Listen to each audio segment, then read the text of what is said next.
It's a grizzly. Should we get out of here? No. We're gonna watch and listen.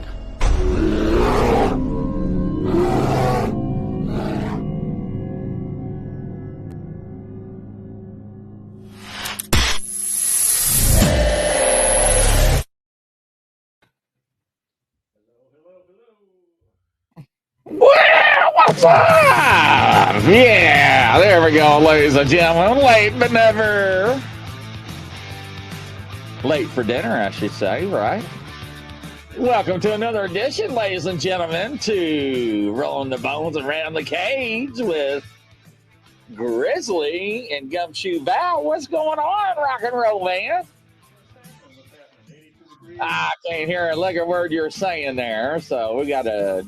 Yeah. 82 degrees, Detroit. There we go. There we got you. Cloudy. Crazy Witch, welcome. Hello there, Stanny Stones. Jeremiah Sutton. What's happening, brother? Yeah. So, what a weekend, I'm telling you, ladies and gentlemen. Yeah, nice to see everybody in here. Crazy Witch. Nigel Porta, welcome to the show. And my co-host just disappeared. Ah, wonderful. It's going to be one of these shows, I can tell. What's up, Grizz? Hello, Luna. Yes. How's everybody doing over there? Dolls have been attacking me, which I have no idea why, but you know what? God love them. But it has been interesting. Very interesting. Woo-hoo! That's right. Here he comes, ladies and gentlemen. He is back. I am back. All right. So what's been going on with you, kind sir? Well, you know, it's summertime and everything is summertime. We got flowers to plant, grass to cut, honeydews this and honey does that. So it's been very, very busy with the grandkids, with family. Right now I've got 3 dogs in my house, so I'm hoping I don't hear a kerfuffle going on upstairs here. Wow, no. It's everybody's out of town now for the holiday. Oh, so, party over at Val's. That's it, man.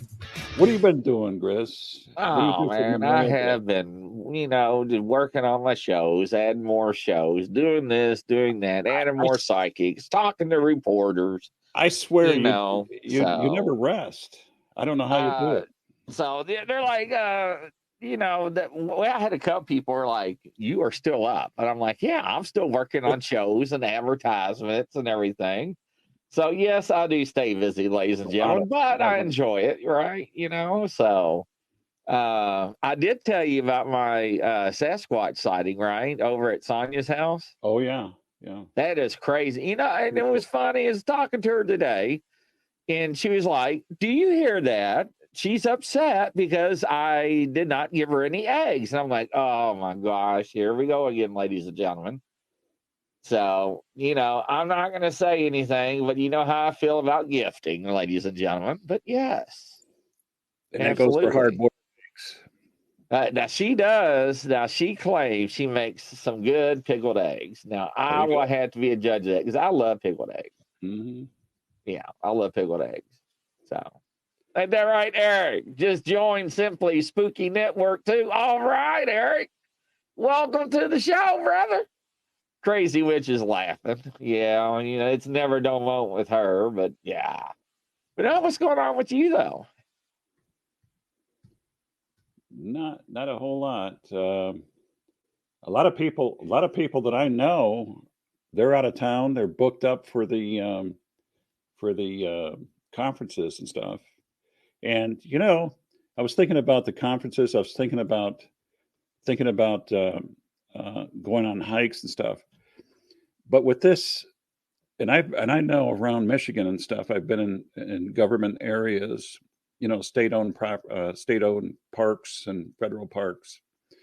There are large areas that have defoliant in the weeds and stuff. And what I mean by that is there's large areas that are dead and dried grass, which tells me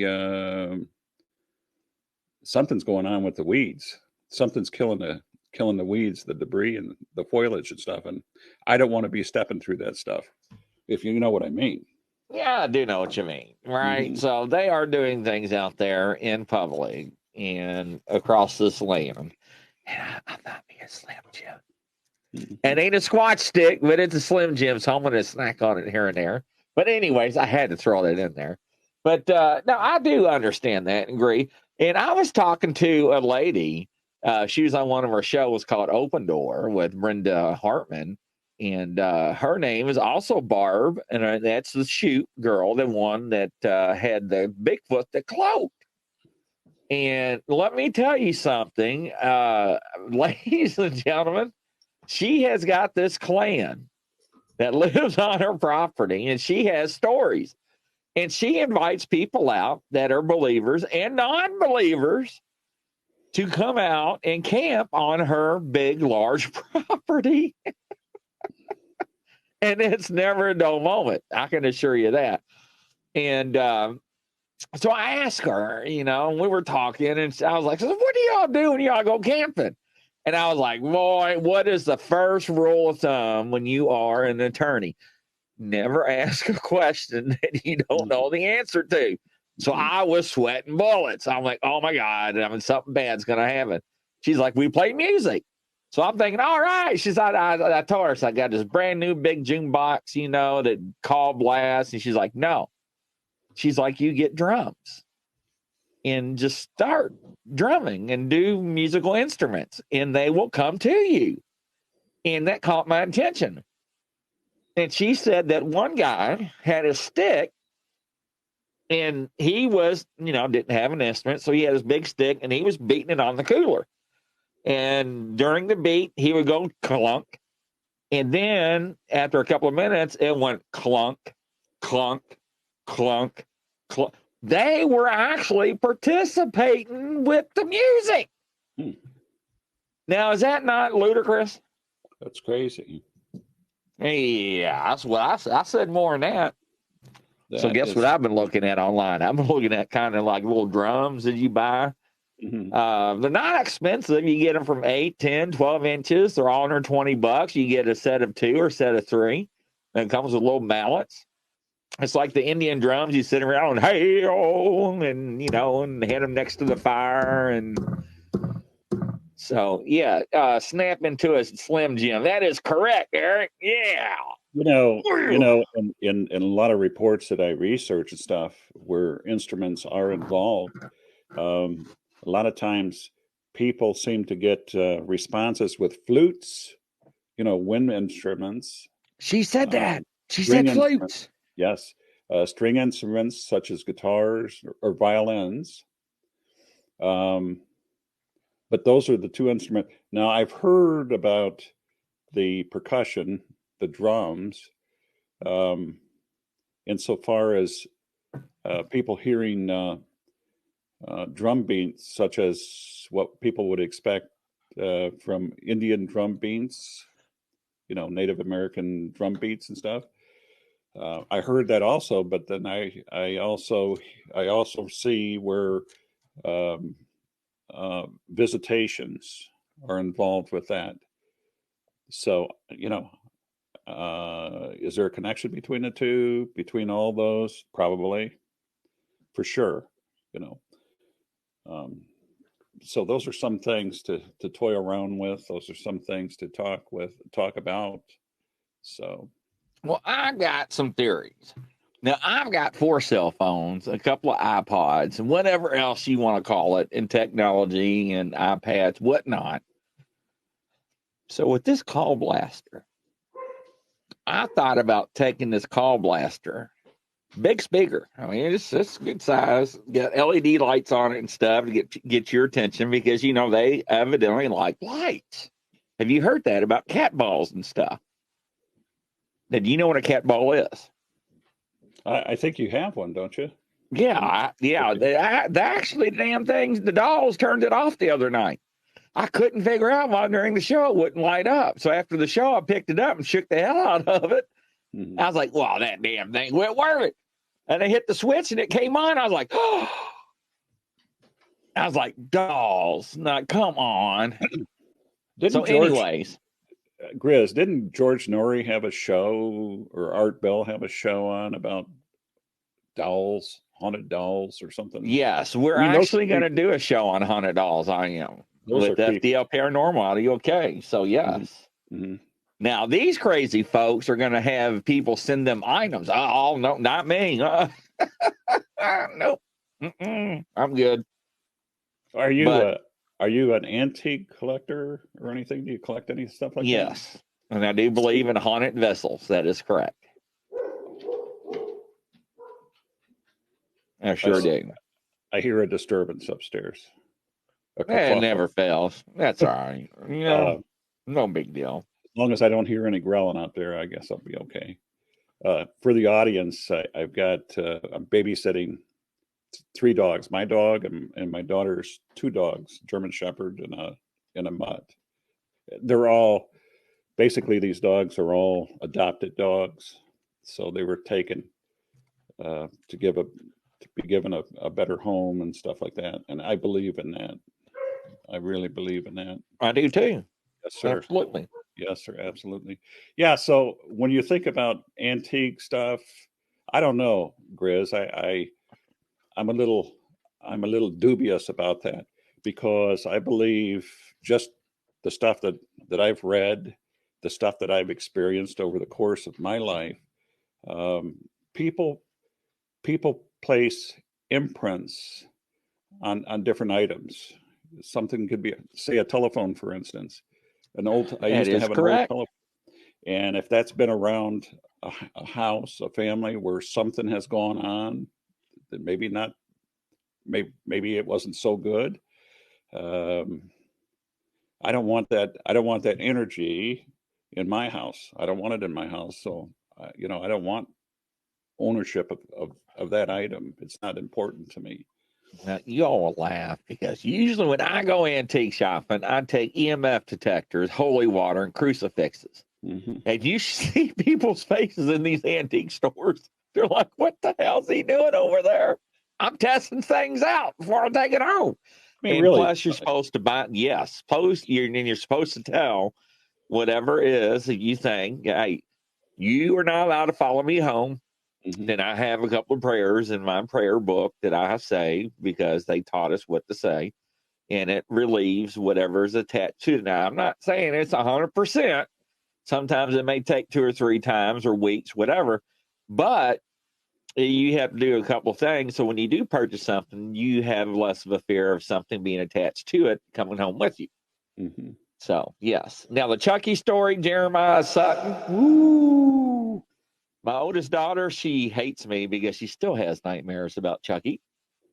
She did when she grew up. I didn't think it was that bad of a deal, Chucky.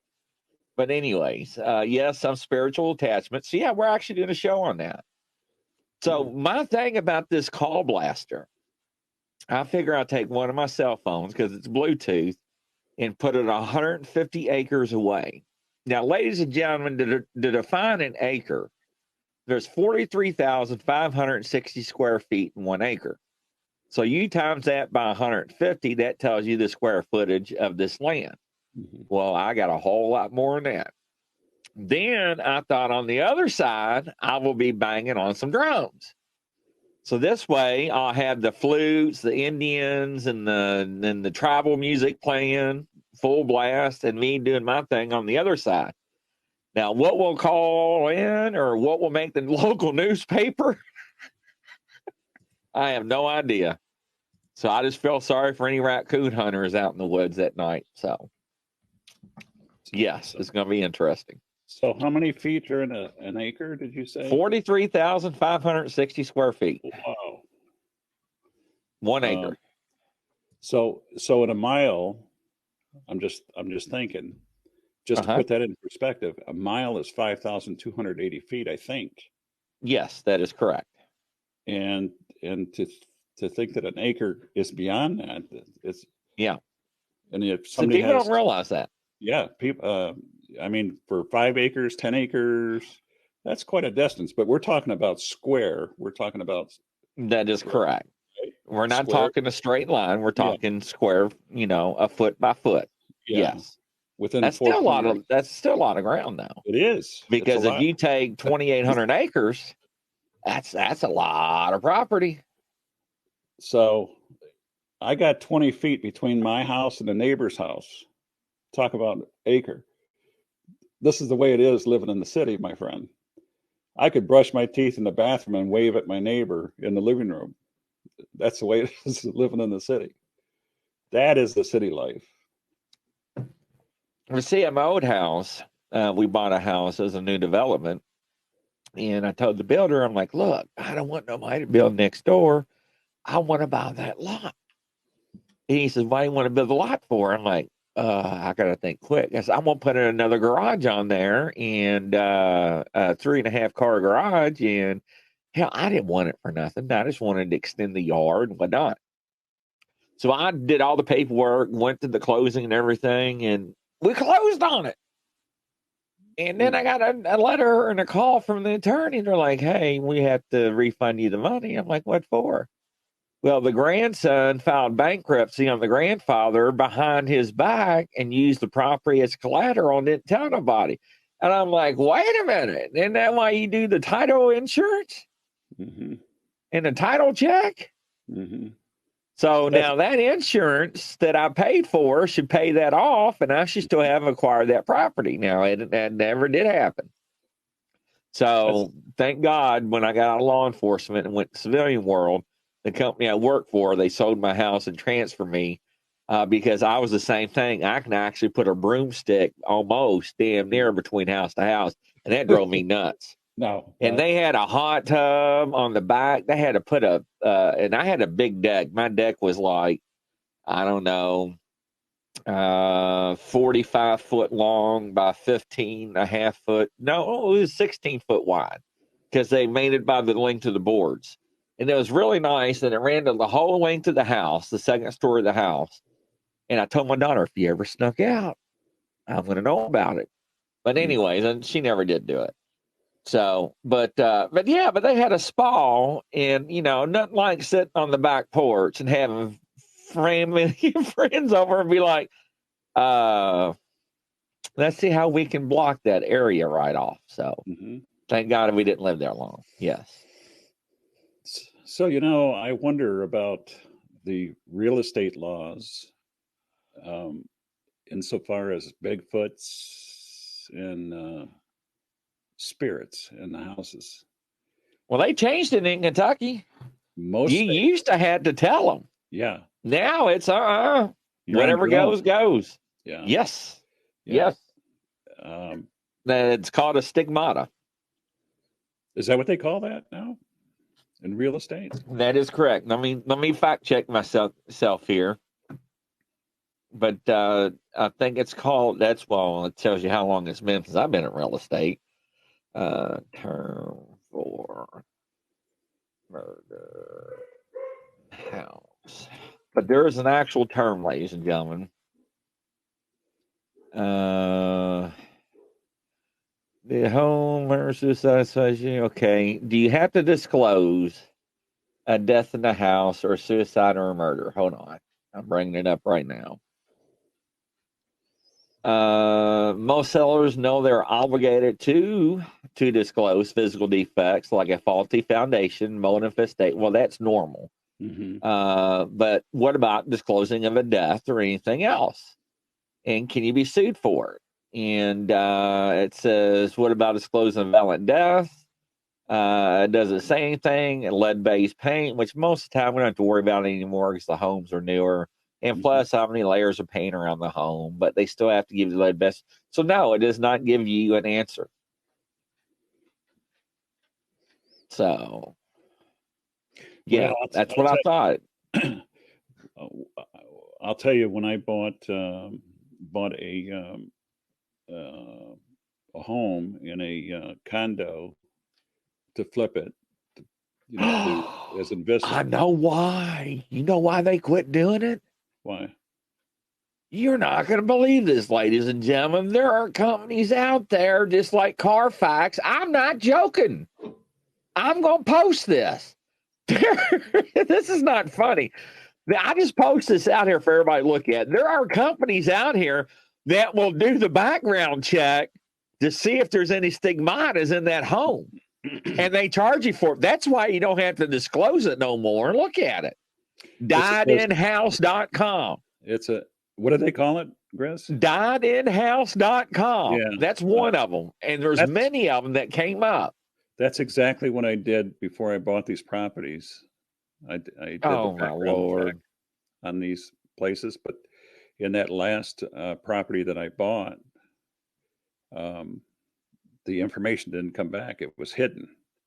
And it was hidden, I believe, because somebody prominent used to own that property. And it was all about selling the property. Well, what I found out later was that somebody died in the house. That happens all the time. But, people started telling me, people were renting the house before I had it up for sale. People were renting the house and were telling me they heard somebody walking down the hallway. They seen this, they heard that.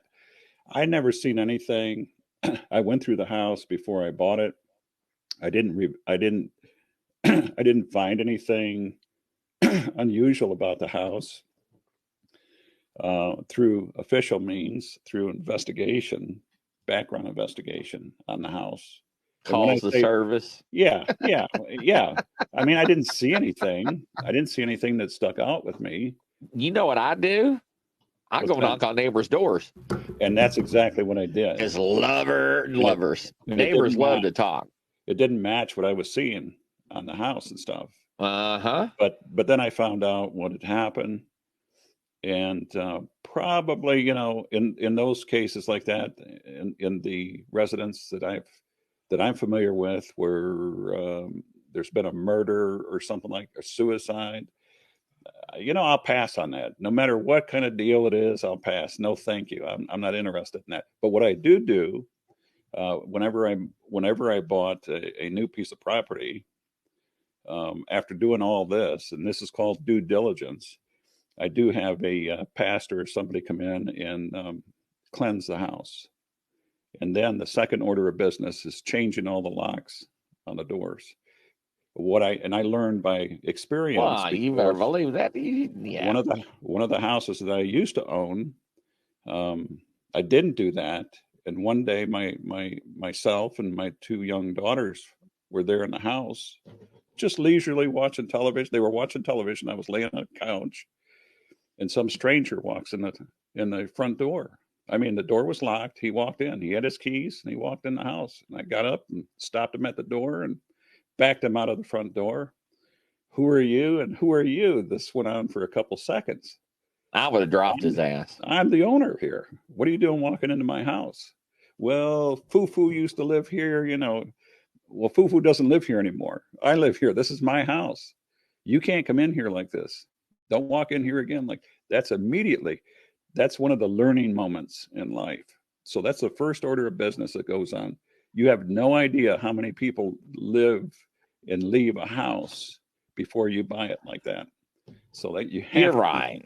And I'll tell you a story, and I'm not proud of it, but it's funnier than hell.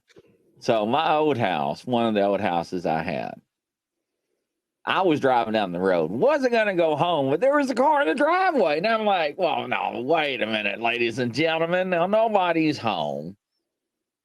And to pull in my driveway, you have to pull in my driveway. It's just something you ain't just going to come off the road and like pull in. Mm-hmm. So I did a UE, jumped the curve, and I pulled up behind him. Now, don't forget, I'm off duty. And the guy's sitting in the car. And I go up and knock on his window. I'm like, what are you doing? He's like, oh, I'm going to visit my buddy. I'm like, really? I was like, how many's with you? He's like, oh, just myself. I was like, I don't think you're going to be truthful with me, are you? And he says, what do you mean? I was like, I'm going to ask you one more time. So who's your buddy's name? Well, I don't know. It's a friend of mine that's with me. So there's two of you here, right? And guess what? He got met at the window. My 1911 45 right against his forehead. And I told him, if you move, you're dead. I called for backup. He was by himself, but he did mess himself. So, yeah, he was getting ready to do something he shouldn't have was going to do, but I got it in before he did it. So it was funny because the law enforcement that showed up didn't know who the hell I was. I was on the phone with dispatcher. I'm like, this is what I look like. This is what I'm wearing. I got a gun against this guy's forehead. Don't shoot me. Don't shoot me, please. So they came up, and I'm like, I'm not letting go of my gun until you all get this guy under control. Because if he reaches, he's gone. You know how but many ladies and gentlemen, you got to be careful. That happens often.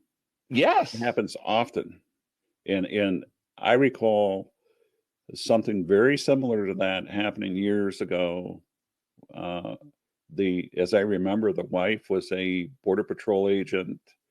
The husband was a contractor of some sort. It's Sunday morning. They had an adult, teenage but adult son and daughter.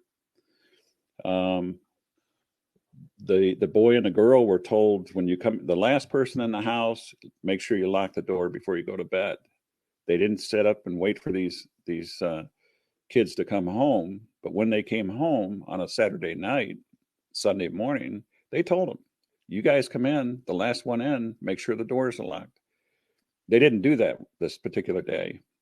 Mom and dad were in bed.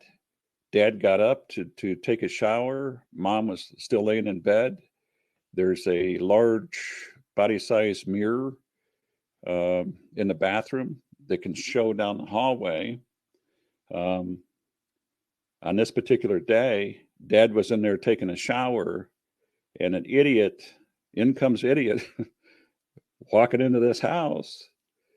And the first thing that he does is he walks down the hallway, and Mom in bed knows that her husband's in the shower because she can hear the shower running. She looks in the mirror, and it's a stranger. It's a strange man walking down the hallway. She slides open the chest of drawers next to the bed, the nightstand, and pulls her gun. He walks back down to the bathroom and urinates in the bathroom while the husband's taking a shower. Now the husband says, I know that's not my wife. He said, it sounded like a horse going to the bathroom in this toilet here. And he says, I flipped open the shower curtain, and he says, I see a strange man using my toilet. And he asked the man, who are you? And the man, the suspect, says, who are you? This went on for a second. The husband got flustered, fell out of the shower, out of the bathtub, onto the floor, naked, all soaking wet. The man comes out of the bathroom, and right then the wife was already down the hallway with her gun. And when we got over there, she had the gun on him. She had him sprawled out on the kitchen floor, waiting for us. And that's where he stood. So this happens quite a bit, Chris. It does. Yeah. Quite a bit. I mean, it happens a lot. Whether people are drunk out of their mind or higher than a gourd, it happens quite a bit, more than people know. But well, I made sure this guy understand the Commonwealth of Kentucky's law, because I was law enforcement in another state, but I just wanted to make sure and let him know that why he wasn't going to meet his fucking maker that day. Because he was out in the front yard instead of in the house. But anyways, ladies and gentlemen, I went back and looked it up. It is called, in most states, a death in a home, no matter how it occurred, is not considered a material fact and is not required to be disclosed. A murder could have occurred days ago, and the seller does not have to let you know. I told you it's been changed. And that also has to go with ghost and probably Bigfoot. Just want to throw that in there. Now, I would get upset. I thought you just cocked a gun at first. See, now that's PTSD kicking in right there. Yeah. When I heard that, I thought that was a revolver being cocked. So that caught my attention real quick. So, yeah. So they have changed that. Now, if I bought a house that one guy that ended up feeding the peanut butter to, and sold his house, bought his house, and found out that I had problems with, Sasquatches or Bigfoot, I think I'd be a little bit upset. I would. I certainly would. And I've said this many, many times before. When thank you, Jeremy. I see your notice there. I'll check it as we go on. To me, when people bait, remember Brian Barber when we had him on the show, he was explaining his experience with baiting or gifting Bigfoots with peanut butter and stuff. And I like Brian. I like him a lot. He's a good friend and stuff. But the thought that a DNR officer would play would joust with this man over animals. She would not say Bigfoot. She would not say Sasquatch. But the idea that the bears would run around the woods, collect these empty peanut butter receptacles, take them to the next neighbor's house, throw them in the yard, pound on the side of the house, and do this on and off, peep in the windows, and then scare one of the neighbors off their property to the point where they want to put the place up for sale. That's the kind of stuff that I'm talking about. That happens quite a bit. And I know that I've got a report from Michigan. It's not a newer report; it's an older report. Nonetheless, it's one of the reports where the husband says, I cut the grass all the time. I use a lawn tractor, and he says, I know what's out there in the weeds, and I know what's out there in the swamp, and I forbade my children to play out here after dark, out in the backyard. And he says, I can't handle this anymore, worrying about my kids. And we're gonna put this place up for sale and get out of here and move back into the city. That was his words.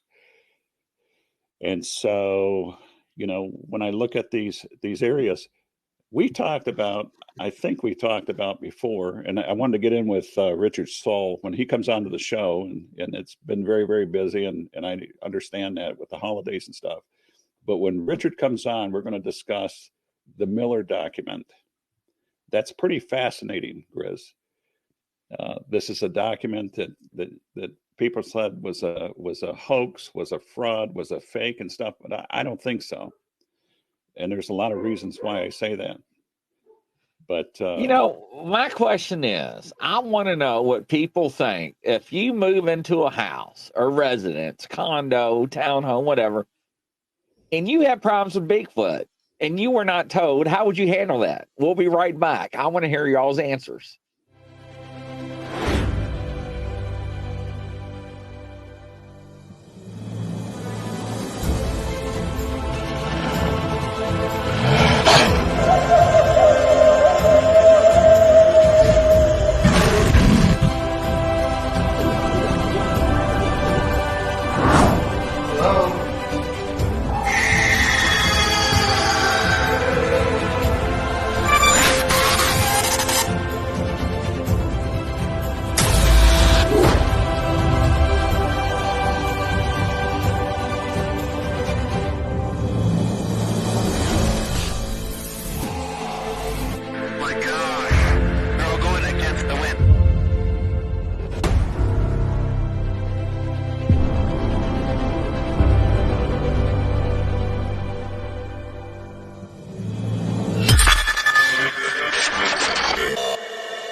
All right, welcome back, ladies and gentlemen, to another edition of Rolling the Bones Around the Cage with myself, a gum-chewing Val guy, yes. Another edition brought to you by Western Bigfoot and Paranormal Investigations, LLC. Thank you, Don. Wonderful. So the question is, ladies and gentlemen, what would you do if you end up buying a place, a lake, a cabin, and you found out after you spent your money and clothes that you had issues with Bigfoot? What would you do? How would you handle that? Jeremiah is like, that's assuming you know it's Bigfoot. Well, sooner or later, you are going to find out what is causing hell and havoc around your property. So, yes, let's just say you found out. So let's assume, what assumes means it makes an ass out of you and me. But let's hypothetically think that it is. How would you handle that? What would you do? What legal ramifications do you have? None. Now you got companies out there. That is wild. Who died in your home or whatever that was. I mean, there was a list of them. It was like Carfax. Anything to make up money off America, man. But I would be furious. I would run them out somehow. I would put up a bunch of troll, since I know how to get rid of them now, troll cams, floodlights. But anyways, that just blows my mind. And we were talking about the other day, Val, about clotheslines missing. Mm-hmm. And people were like, no. I'm like, yeah. They're like, no. And then somebody got on the group like, yeah, they're still my clothes. Mm-hmm. Standing Stone says, Grizz, tell Val about the videos I share with you. Supposed to be close up of a real Bigfoot. Very interesting pitch black face. Now, I haven't had an opportunity to watch that. I do apologize. It's a close up, a face of two images. That's how busy I've been, Standing Stones. So I will watch it tonight. And no offense to anybody out there recording, because here's the deal. With all this AI, CHT, chat, whatever it is, whatever they got out there on the market, I don't know what's real or not anymore, ladies and gentlemen. Unless you know somebody that took the photography or the photograph or the video, I don't know what to tell you. Mm-hmm. So, and that's the sad thing about it. So, like the cloaking video, if anybody besides Barb Shoe would have been said, I got this in 2014, and everybody and their brother in Hollywood tried to debunk it, mm-hmm. I would never show that video, because I'd be like, oh, that's made up. That's because back then we used to look at pixels. Remember? Look mm-hmm. at that. It's been cut out. Now you can't tell. So crazy. If you know how to contact me, I will try to share Standing Stones. Crazy. Yeah, I'd like to see that picture. You like to see it? I'll pull it up now. Let me pull up my Facebook account.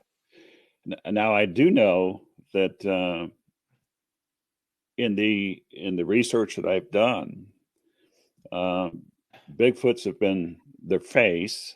In fact, let me pull up some of the sample excerpts that I have here for that. Now, the one I saw over at Sonia's house, it looked like the typical shaggy, raggy old dog. Mm-hmm. You could not see the face, but you saw everything else in the outlines and the matted hair. But you couldn't see the face, though. No, could not see the face. That's how much hair it had. Mm-hmm. So, and what it looked like, if I was not an experienced person when it comes to military, government, or LE, I would have said there was somebody in a ghillie suit that was heavy set it in the bottom part that lost weight. Mm-hmm. Because that's what it looked like from a distance and at my first impression. But I know what a person in a ghillie suit looks like. Mm-hmm. And they don't make big ghillie suits for big people. No. So it just doesn't make sense. No, it doesn't. And like I said, and plus we know, I'm bringing it up right now, Standing Stones. So let me pause this.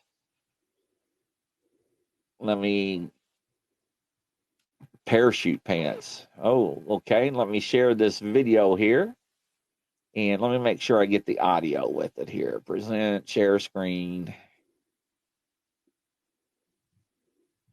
All right. Face of the Squatch people. Now, I know what different faces look like, but here we go.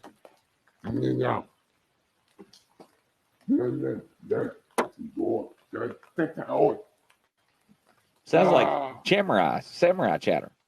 Hey folks, beautiful morning here. I have something to share with you that is extremely significant and important. And there's been many times I've said I have things that I show in person only. Well, I've recently been given permission to share them publicly. And I was actually given a direct message from Neff's family shortly after that last video with the partial selfie face shot that go to the end of the cliff. Mike, He's telling me. Okay. And let's see. Oh, he's looking in a window. Hold up. There we go. It's just incredible. So have an awesome day. Enjoy these, and I'll see you soon. Let me get rid of the comments.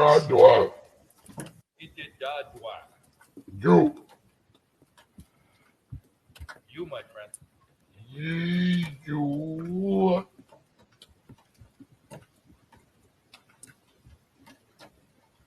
I miss you, my friend. Red.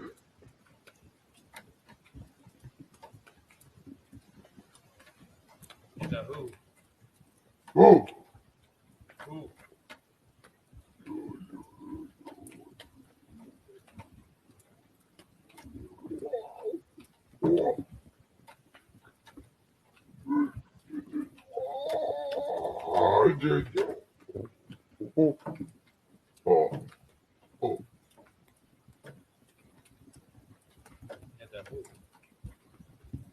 My friend. What is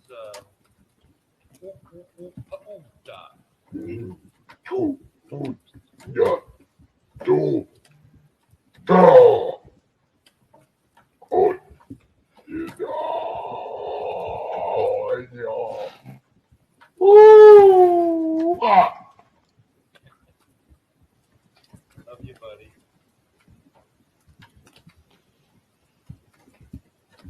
Thanks for coming into my life, my friend. Love you. Really happy to have you in my life, my friend. Love you. We love you. Oh. Oh, that's very nice. We love you.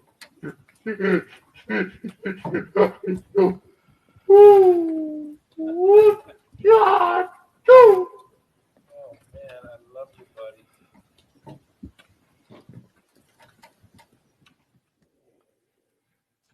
Most people have no clue that in 2023, All right. the best way That to make is money it, on ladies and Amazon- gentlemen, there. Let me get to his comments here, and we close out the video so I don't hear all this chatter in the background. Hello there, Kelly. Welcome to the show. It's at the end. The two picks were taken seconds apart, the ones to the left and right of the fence. That was pretty wild stuff. I do say, yeah. What's the light in the fence next to the towel? I think it would look like a reflection to me. I could have been wrong. But what do you think about that, Val? Well, it seems like I've seen or heard something like this, similar to this, from Ontario, something. It's back in the recesses of my mind. I recall Mike, the fellow's name Mike, and it was repeating the individual's name. There's a lot of debate over that particular, if it's the same one, over that particular video. And I don't know that it is, but it's interesting.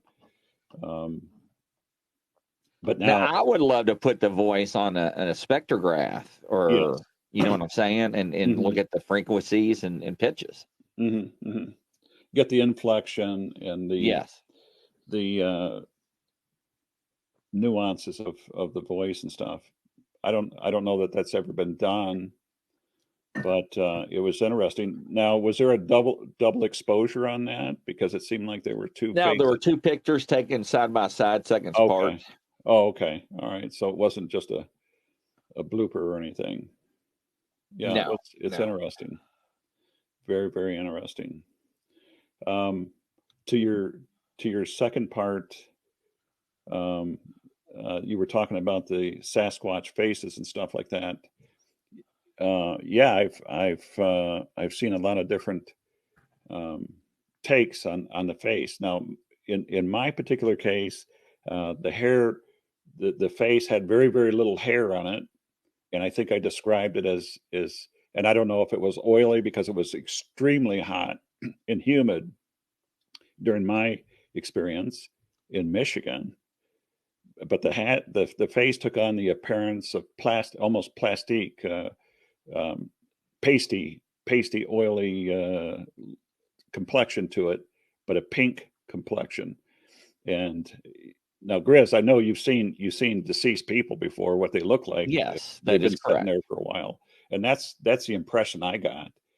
But some of these people report, some of the witnesses This is the report one right here is the Val's, the one that looked like the one I saw right there. Yeah, so the right there, the so the haze, female. the face isn't that the one in Tennessee that you've seen? Yes, the one in It's on your Tennessee. And house. this is not the actual No, photograph. no. I just Googled this to try Yeah. to find if I can find one to show the resemblance of what I saw. This is what it looked like. This is the long hair and Mhm. everything I was talking about, referring to. Now, brother, when you look at that picture, can you see why? Can you understand why people would call that dog man? It looks like the old werewolf faces from the movies, the Hollywood movies, right? I mean, that's what I would say when I would look at something like this. Yeah. Definitely. So and her hair was this long throughout the whole body.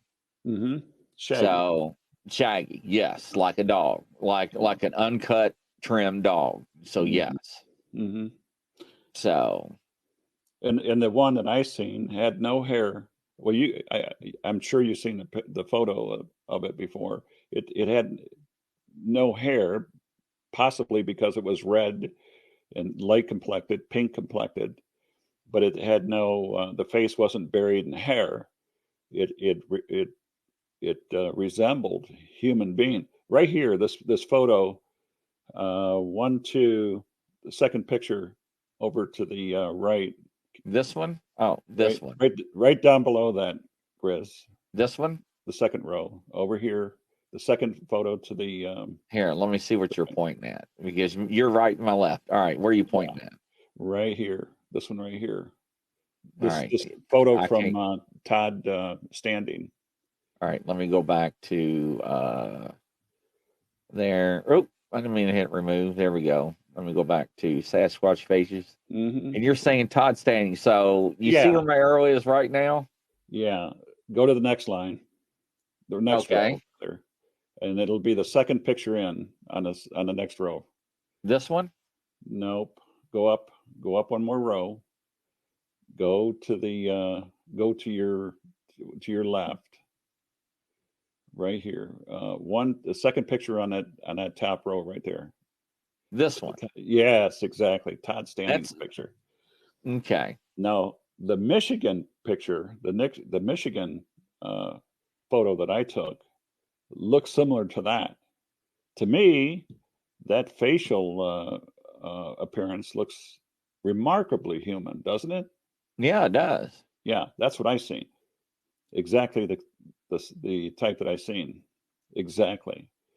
And a lot of the descriptions by witnesses, and remember, I'm talking about going through 140,000 reports all across North America.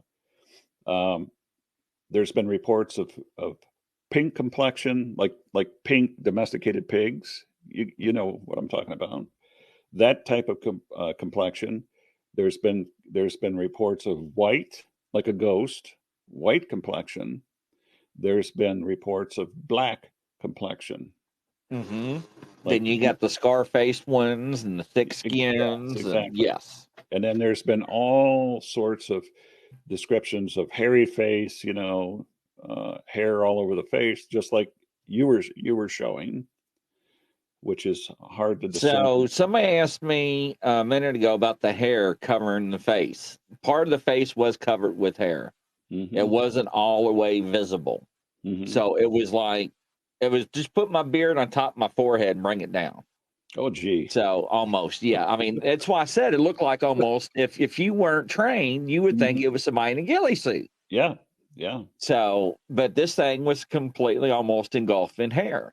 But the But that issue was the is, Chris, uh-huh. in a ghillie suit, there's no form to it.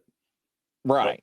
When you're looking at a real individual, a real creature, a Sasquatch creature, you see shoulders. You definitely see square shoulders. Oh no, there was a complete outline. Oh, yeah. Oh yeah, oh yeah. Yeah. And it had no neck either. I mean, it was just like I am. It was like the head sitting on top of the body. Mhm. I mean, the thing was only 40 feet away, ladies and gentlemen. Mhm. And it was, oh, how beautiful the storm is. I'm like, oh my God, I ain't going to talk about it.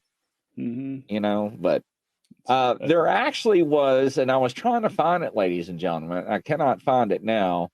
But there was actually a sheet that actually shows the different types of Bigfoot in America. And I cannot find that. And I try to Google it. And it actually had the different faces and everything.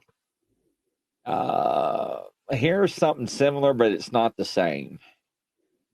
Now, So that sheet, Grizz, was that a actual photos or were they composites? composites from Mhm. witnesses Mhm. from across the country. Gotcha. And Yeah. what they were is that they would go and people would investigate, let's say in California, in Mhm. certain parts of California, and let's say that they saw this one. And Mhm. then 30 miles down the road, then they saw this one. Mhm. So, which represents a different clan because in gorillas, we found out silverbacks or whatnot, the females are exercised or kicked out of the clan to go find a mate. Mhm. So either that she brings back the male or she never comes back. Mhm. With So different genes.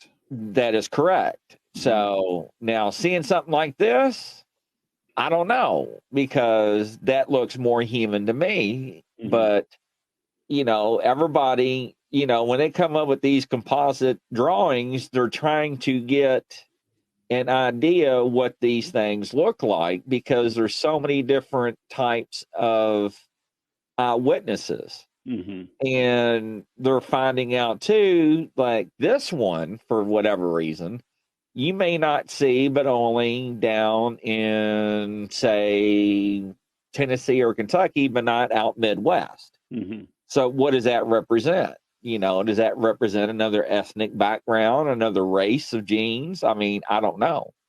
Nobody's an expert. Nobody knows. So. Well, something puzzling about that I've always had since I started this back in 2012 was there were Sasquatches that bore the physical appearance of African uh, appearance. You know what I'm talking Yes, about? or Indian. Yes, and then Yes. by contrast, there's some that take on the appearance of blonde hair, blue eyed, blonde haired, green eyed people, and I'm Yes, dubious about. Jeremiah. It started to rock. That is correct. So I get the impression that somewhere somehow human beings have been crossed with these individuals someplace, and that's what we get. That's what we see. So all of us human beings aren't tall. We're not all short. We're not all skinny. We're not all athletic. We come in all different sizes, all different shapes, all different colors, and I believe that these things do the same thing. You know, all dogs don't look alike, are they? They're different dogs. Are they different species? No, they're all from the dog species, but they're different, uniquely different. Just like human beings, you take your finger, you raise your finger I has a feel like I'm getting fingerprint. ready to get a field sobriety test. Yeah, asbestos teeth. your finger has uniquely its own fingerprint. Nobody in this world has ever had a duplicated fingerprint. Never. 7 billion people. That's how unique human beings are. That's a fact. And now there's no two human beings. There's some human beings that look pretty close, unless they're cloned. Human beings look pretty unique. You know, we don't all have red hair, and I know I don't. And so I think these things are very much like human beings in that aspect, that there are a lot of different unique shapes and sizes, appearances. There's some Bigfoot Sasquatches that a lot of people say have square teeth, like you and I, square. Some that have fangs, like wild boar. Some of them are described as tusk, like elephant tusk.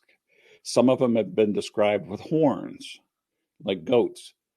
Some of them have been described as having tails.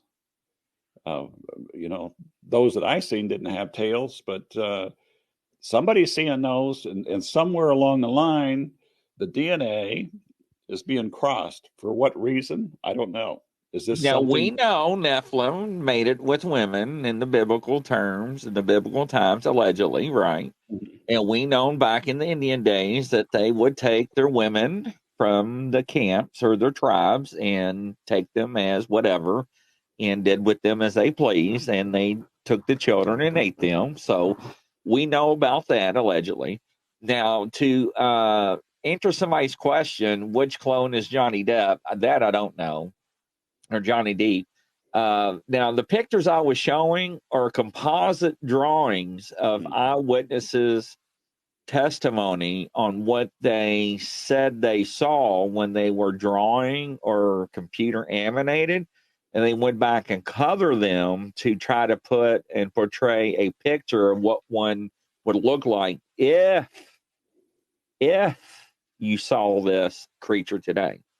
Mm-hmm. So, yes. So, yeah, those were not real pictures of actual Bigfoot people. No, Mm-hmm. absolutely not. It's pretty interesting. It is. It really is. And we really don't know. We don't really know. Really don't know who's dabbling with what, as far as DNA goes. No. I don't know. Incidentally, Jeremiah, I did read your email. I'll get back with you after the show, and we'll chit chat about that. And he's talking about that railroad. He was talking about the abandoned railroad, some missing people and stuff like that. There are a lot of reports. In fact,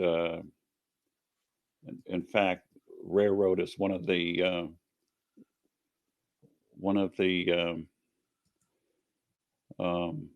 Lance, if you're on the internet right now, catch the show "Rolling the Bones" with Grizz and Gumshoe. It's a pretty good show. I'm getting inundated with a lot of emails and stuff right now.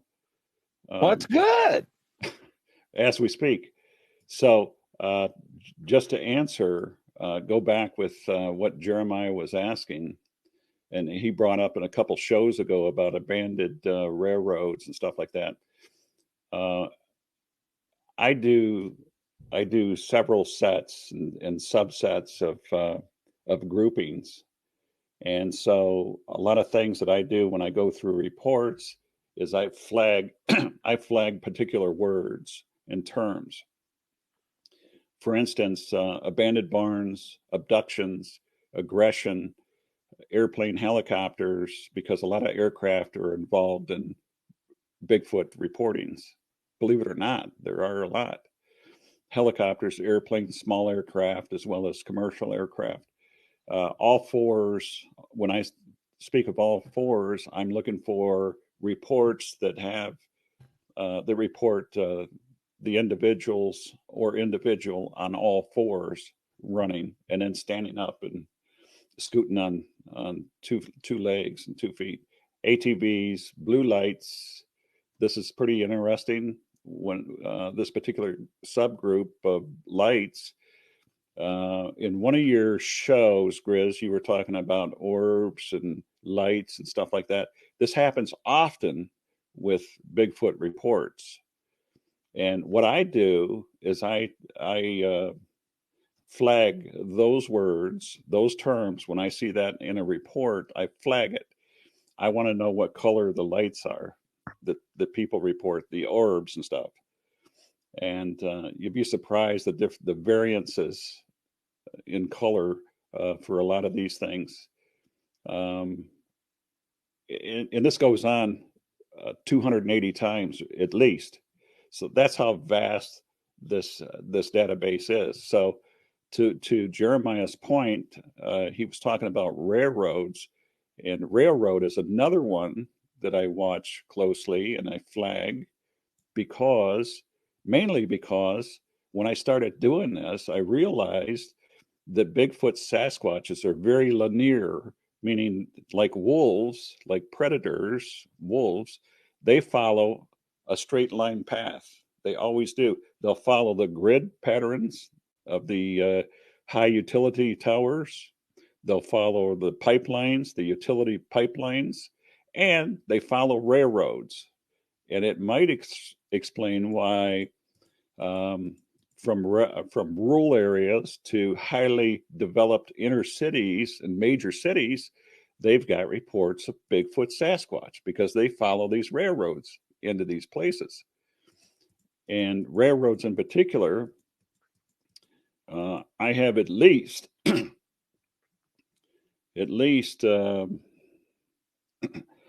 excuse me, at least several hundred reports of Bigfoot Sasquatches in and around railroad tracks.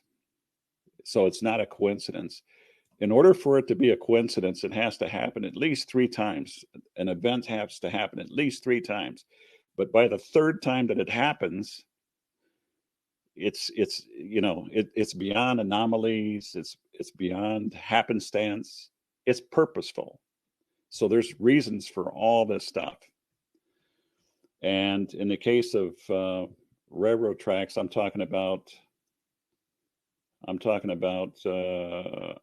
scooting up here to find out what the total is up here that I'm aware of. 464 reports involving Bigfoots and railroads, railroad tracks. That's a lot. That is quite a bit. That's something worth watching. So I know as a law enforcement officer, I had the occasion to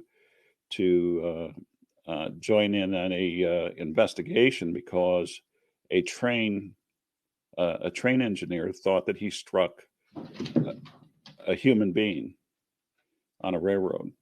And anytime that happens, it's not like a car accident. It's a major investigation because you have a national agency that gets involved in that. They want to know about these things. This individual was very shook up. He was certain that he struck something, although and anytime you deal with railroad trains and engineers and stuff, you know that they can't stop like cars. You might have to travel a mile or a mile and a half before you get to the end of the train and go back and trace back where he was to see if there was an individual or anything that he might have struck. In this case, he swore that he struck something, and we went back and checked, and there was no evidence, no clothes, no blood, nothing that indicated that he struck anything, an animal or anything. And so these things happen, and because a lot of these areas going into cities and stuff are surrounded by swamp weeds, cattails, and all that kind of stuff. There's no telling what's out there, really, seriously. And there's been reports in the past of people making reports. Yeah, I seen a Sasquatch on a railroad car. Seriously, as a law enforcement officer, doing the kind of stuff I was doing, mainly criminal organizations and stuff. I was looking at the different organizations and groups and stuff. Even what we used to call hobos at one time. These were derelict people that were using trains to travel back and forth. And incidentally, Grizz, you were talking about you had a show you have a show on missing persons and criminal investigations and that kind of stuff. There were serial killers that have been known to use railroad cars to go from one place to another. It's not like driving in a car; you can stop that car and check it and stuff. But that's their mode of travel. So there was a lot of hijacking going on, a lot of theft going on, motorcycles, appliances, whatever. But all of a sudden, when you start getting these reports of Sasquatch riding the trains, all this stuff stopped. What happened? People get scared. People stop acting bad, and it's interesting. The whole dynamic behind it is very, very curious. It's very, very interesting, and very, very. I mean, it's mind shattering to think that this stuff goes on or has gone on.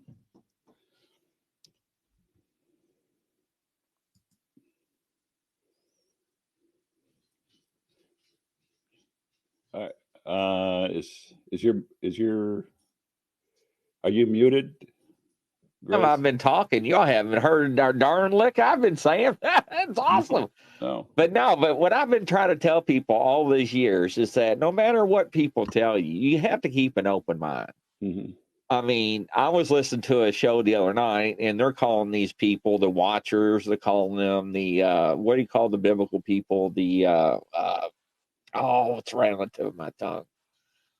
Not the Watchers. There's another term: the sediments or the Sentinels. There we go. Sentinels. Yes. So, I'm just talking, Jeremiah, and I'm glad somebody let me know you couldn't hear me. I'm just talking along, it's funny. But no, and you don't know because these things have been around before us, and we got on a topic the other day. Christianity is roughly around over 2,000 years old. And that was made by man. And then you go back and you want to add whatever else you want to and take away whatnot. It is what it is. But, when you hear stuff like Samurai Chatter from Ron Moorhead back in the Sierras, back in the 70s, 80s, whatever it was, and then you hear something like this, they mimic people, ladies and gentlemen. Sonia would tell you she will holler out a name for her animal and it will come back. And it is not an echo. And we will hear on other shows, ladies and gentlemen, where the sea Sasquatches, Nephilims, Sasquatches will be not in the mood to do owl calls and be like, hoo, hoo, hoo, hoo. And it's like, well, why don't you just not even try then, And it's just like they don't care sometimes. So, I mean, what does that mean? Are they just like in a bad mood because they're answering back? They don't want to answer, or leave me alone, woman, or what's wrong with you? I mean, what does all this mean? I don't know. I don't have an answer. So, do you? That's in that database. That's one of the things that I look at as well.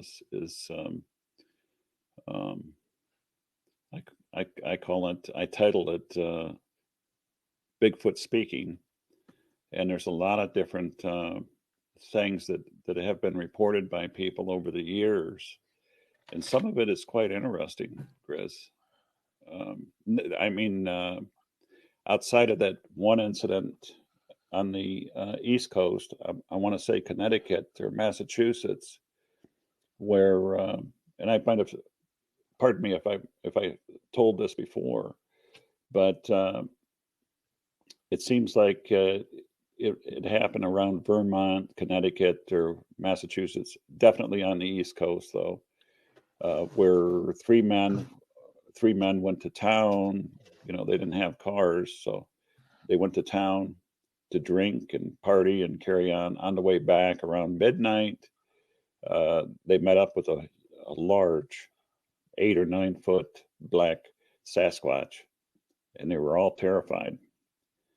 And for the fact that they heard this being, according to them, they heard this being ask them the directions for the next town. And one of them in that group said, "Oh yeah, it's 10 miles away. You got to go this way, go down that path, and it's 10 miles." And that's the way it was. And these guys swear, by it, and it was on its way. But there's more like that. Some more, some better, some less than that. But these are a lot of reports that people have. And incidentally, while we're on that topic, there's a lot of testimony by witnesses all across North America that claim that when they're frightened or bothered by Sasquatch, they feel that they understand our English language, because they'll tell them, "Leave me alone." And guess what? They do. They leave them alone. Sonia will tell you. She'll walk out in the middle of her woods and have a conversation, be like, "Hey, stop it, guys. Knock it off." Mm-hmm. And she will communicate just like I am with you all. Mm-hmm. And they stop. Mm-hmm.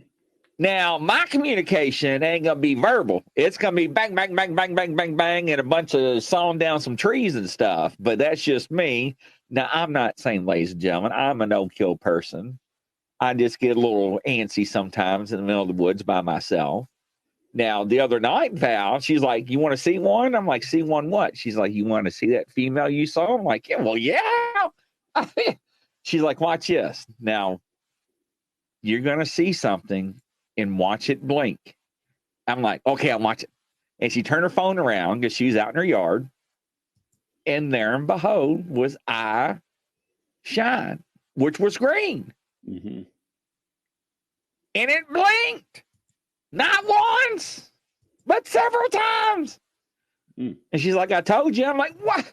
I was like, "Put the phone back. Put the phone back. Put the phone. Why'd you do that? I can see you anytime." You know? So she put the phone back. She already moved. So now, how in the world do their eyes illuminate by themselves? Somebody, Jeremiah, Brian, Don, anybody, crazy wits, explain to me how their eyes illuminate by themselves. Because this was total darkness. Mm-hmm.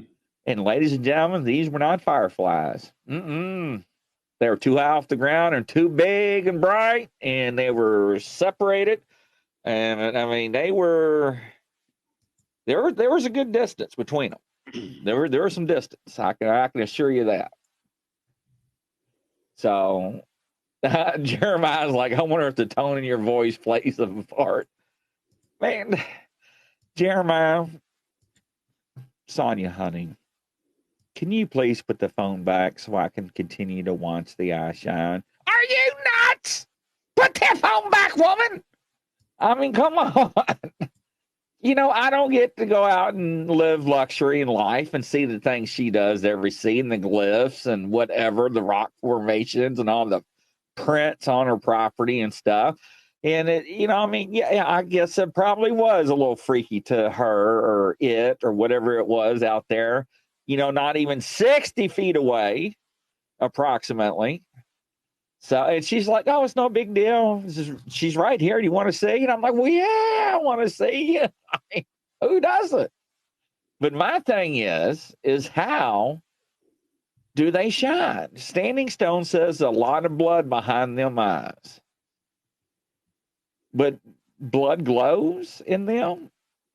Now, the blood I've seen does not glow. I mean, that could be, because our blood is blue or purple, right? Until oxygen hits it. It is a way of communication, Don says. That's what we theorize, is what we are told. So, but she's got white, she's got orange, she's got red, she's got green, she's got blue, yellow, damn much a rainbow. Might as well just call them Skittles. I agree, Chris. There's so many different colors reported. I just look for the basic colors, but there's a menagerie of different colors. There's yellow, red, and I'm looking at my database right now. There's, for eyes, there is several. I'm sure several So thousand. they say bioluminescence. Now I can buy that because there's certain sea creatures in the sea that has that their own chemical. Now the whites of our eyes is called sclera, right? But we're talking about the dark pupil areas of the eyes. But there are reports of black eyes. I mean, black. Yes. Full black eyes. No sclera involved. That is correct. At all. That would be creepy. That's creepy. Devoid of any lightness. Talking to Barb Shoop. Mm-hmm. Yep, Shoop. Sorry, Barb. Is that she said that when she was on her trip on her property with her people recently, she went to put her drum up and she was like, I smell blueberries. And what did we talk about before on the show about how they would rub fragrances and flowers on them? Yeah, she went and got other campers. I'm like, you smell this? I smell blueberries. And there was no blueberries around. Mm-hmm. Mm-hmm. So are they, is it that time of the year where they're trying to attract a mate? Now, ladies and gentlemen, I made a mistake on one of the shows. I Googled how gorillas went out and found a mate, and I should have read it before I read it out loud, and I didn't, and I embarrassed the hell out of myself, Al.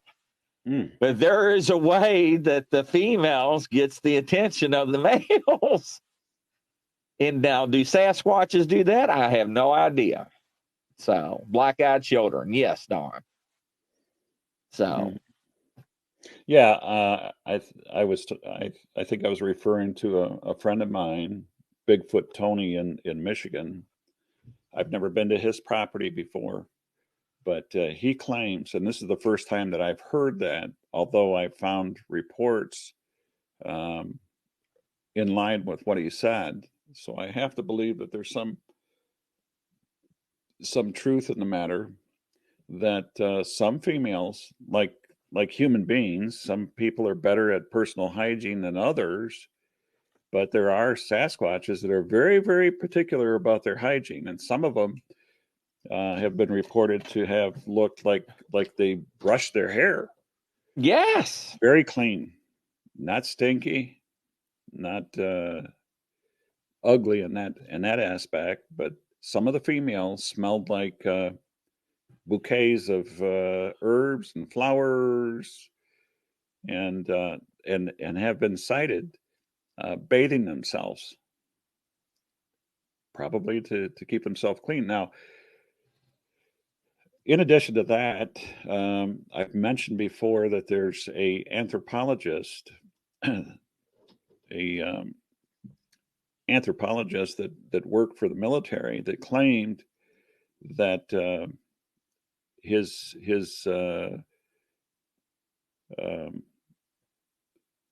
familiarization with Bigfoot Sasquatches, he says that some of these individuals want to emulate human beings, people, and some of them can pass for people outside of their physical attributes. Maybe they're tall, maybe their head is cone shaped, but some of them cut their hair.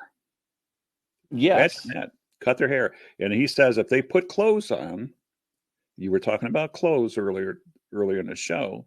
If they put clothes on, they'd pass for a human being.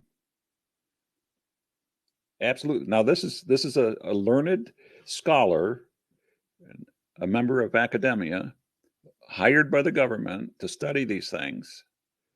And this is what he says. This is exactly what he says. There's been reports in Michigan, and I've got at least 2 reports of witnesses claiming that they've seen cavemen, not hairy, all harried up and stuff like that, but they look like cavemen.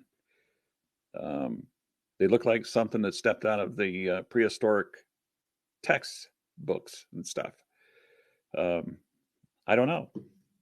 This is when you delve into this topic, you never know where it's going to go because it's You're wide not open. going to believe this. It's You're not going wide to believe open. this.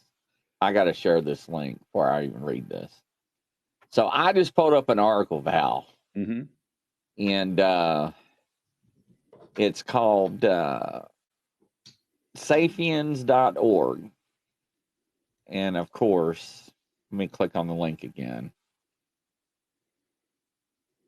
Well, let me copy the link. Well, anyways, let me just share it. So, did you know that gorillas, chimpanzees, and apes self-medicate themselves? How? That's what I'm just, man, I'm a fact checker. You know, I love, hold on. Look, I'm so excited. I can't find my buttons right now to hit what button to share the screen. Just bear with me here. I'm just floored. I just can't believe that this is actually true. Because, I kept thinking, I hear the stories about grooming, and even Sonya would say they're beautiful hair, and some of them are just mad at it. And remember that one she said that was all stinky and everything, was getting into her chicken coop. And all right, here we go, ladies and gentlemen. Let's present. And there's no audio, so I don't have to worry about audio. Here we go. Yeah, here we go. No.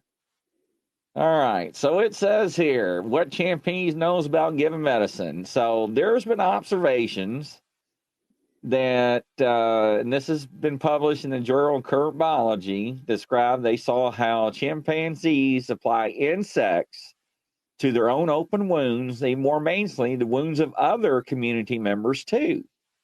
But not only that, they use some invertebrates to traditional human medicine too. For example, leeches have been used to clean wounds, slugs, and snails. I mean, how would they know how to do all this? Then it goes down and talks about caterpillars and certain types of infections, what plants they use to eat for inflammation. And it goes on and on and on. And the use of insects didn't stop. And remarkable allo care, caring for each other, which we know they do. But the article goes on and tells you about self-medication. It has been long associated with ingestion of plants. So, and this is not only in apes and orangutans to mix saliva with leaves from plants contain anti-inflammatory properties. I mean, so this is what I'm saying, ladies and gentlemen. Mammals are especially known to rub themselves against trees. We know that because of deer, right? To get the velt off their antlers and also to rub their scent. It says pick up scent and so forth. In deer ticks. But in primates, anointing behavior is also widespread, not clear whether in chimpanzees like rubbing the insects, but whatever, open wounds, it does suggest it would be an act of medication. So, and there's different links within this article that you can click on, and it will take you and slingshot you to more medical journals that has proven that they treat themselves. Now, they're not out there taking hydrocodone pills or oxy. No. Brother, don't people use maggots in some cases for yes, um, to eat away the dead flesh and stuff in yes, open wounds, dirty wounds? yes. Seriously, it's amazing. It's amazing what we could learn. You were talking about aloe, um, that cactus that thrives in the desert climates, even around America. It seems to me that it was used for burns and sunburns and has other medicinal value besides people eating it. It's a topical treatment for a lot of different things. You But ever been turkey hunting? not me. Yeah, if everybody's ever been turkey hunting and there's been a fire out in the woods, you will find turkeys. They will roll around the ash to get rid of the turkey mites. So I didn't know that yes, they had mites. They had mites? yes, turkey mites. Yes, they do. So, and I'm telling you, ladies and gentlemen, when I mean, for giggles, I wanted to fact check this because we hear these reports. I do too. So, I mean, I just don't want to run down a country road and see Bigfoot with a big old sunflower in the middle behind its ear, because nobody's going to believe Grizzly. No. But to read that medical journal, I do not know a lot about silverbacks, apes, or chimpanzees. I mean, I'm not an anthropologist. I'm not a whatever who studies that, gorillas or apes or that species. So, yes, Samantha, Jeremiah, I know, right? But they do. Now, I noted that in my experience, my encounter, there were a tremendous amount of flies and mosquitoes, and it seemed like the closer we got to the epicenter of that group that we walked into, the flies, those biting flies, you know what biting flies are? They're horrible. They're worse than mosquitoes. They're terrible. Yeah. Yes, they're terrible. So a good indicator that would tell you, a good tell that would tell you that you're close to something like that are the insects. Just like bears, got swarms of flies hanging around them, insects and all kinds of stuff. But there had been numerous reports of Bigfoots looking like they crawled out of a mud pie, just covered with mud. And I'm wondering if it's to ward off insects, biting flies and mosquitoes and fleas and stuff like that. There's also been reports of what people call lizard man, but it's a Sasquatch adorned in seaweed and swamp grass and stuff like that. Probably for the same reason, I would imagine. What do you think? So yes, I've heard the swamp thing. I've seen the movie as I was a child. I have reports of people seeing Bigfoot covered in moss. Yes. So what does that represent? Is that keeping the insects and bugs off of them? I don't know. The horse has a tail for a reason. This way the flies and what do you call those horse flies away from biting them.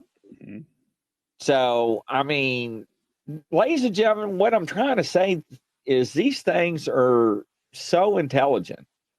20 years ago, 30 years ago, I told Val I would laugh and call them apes. Now, when you can put out tape recorders and they learn how to turn things off, and I show people, I got 4, 5, 6 by my head, all different makes and models, and they know how to turn it off and put it back. I mean, come on, ladies and gentlemen. Now, I know little Johnny's out there drunk causing havoc in campgrounds. Well, you can't blame little Johnny all across the world at one time. There's no way in hell. So, do you think it's extra camo? Jeremiah, I have no idea. They're so good at cloaking. I have an article that shows, I don't know, let me see if I can pull it up. because I always use polar bears as a reference.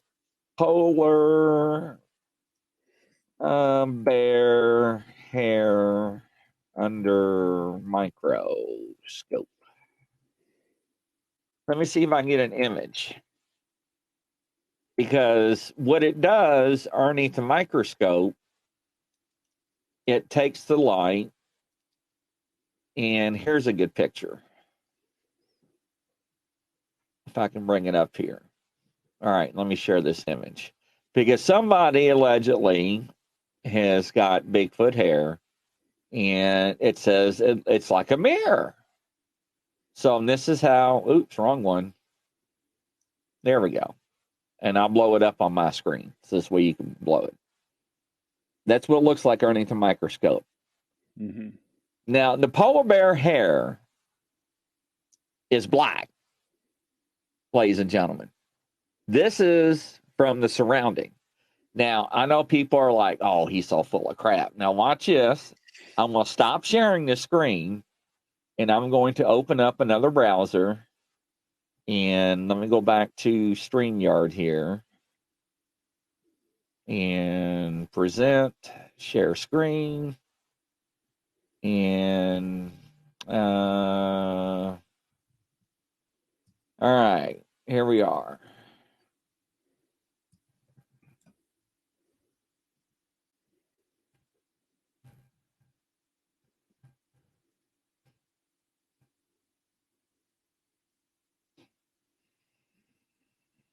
Let's see here. Yeah, that's a polar bear. Mm-hmm. The polar bears, let's see here. Polar bears been found inland mixed with grizzly? Yes, that is correct.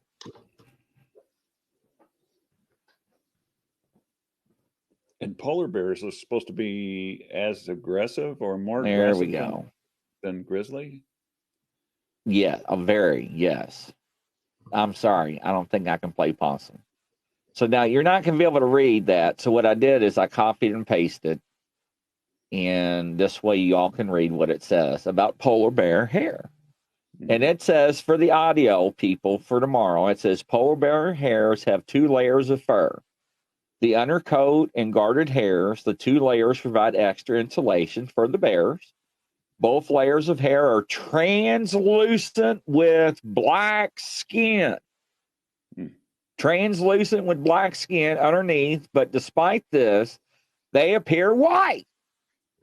Now, somebody typed something and it moved it, so I got to find my need. And they appear white according to the WWF. That's not the Worldwide Wrestling Federation, people. This is because the translucent hair reflects sunlight, which makes them look white. Mm-hmm. So people claim they have Bigfoot hair, but they put it underneath the microscope. They're like, oh, it's not black. It's not red.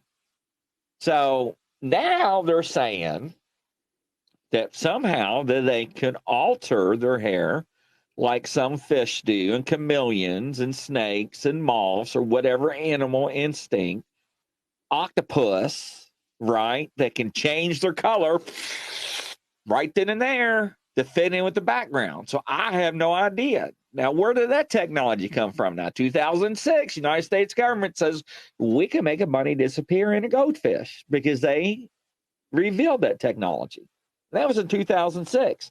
Now, if they came out with that technology in 2006, when do you think they actually had that technology, Val? Long time ago. Yes, that is correct. Time ago. So, and that's why I usually ask people is not to trick people about the polar bear question is, because a lot of people don't know that polar bears are black. And they always say white. And I'm like, no, you're wrong. They're like, no, I'm not. I'm like, Google it. So, because the first time somebody told me that years ago, I laughed at them. I'm like, man, you're not pulling the wool over my eyes.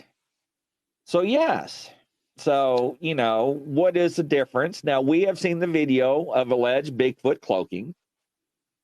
And I just don't know. I have no idea what they are. Well, I was reading something a short time ago about bear DNA being so close to Sasquatch that it is believed that that's where the idea of the description that so many people misidentify bears as Sasquatch come from, because there is a resemblance in DNA between bear and Sasquatch. Incidentally, doesn't isn't Sasquatch hair also hollow, unlike human being? Yes. Yes, it's supposed to be, allegedly. Yes. And looking at that visual that you had just posted of the polar bear, it seemed like that was also hollow. Although that's just a picture, and that's what I gathered from what I seen. Right. Underneath the microscope. Yes, yes. I mean, we can't see that with our naked eye, but it's apparent that it's visible, with the aid of a microscope and stuff like that. So I don't know. It's puzzling. The entire thing is puzzling. So puzzling.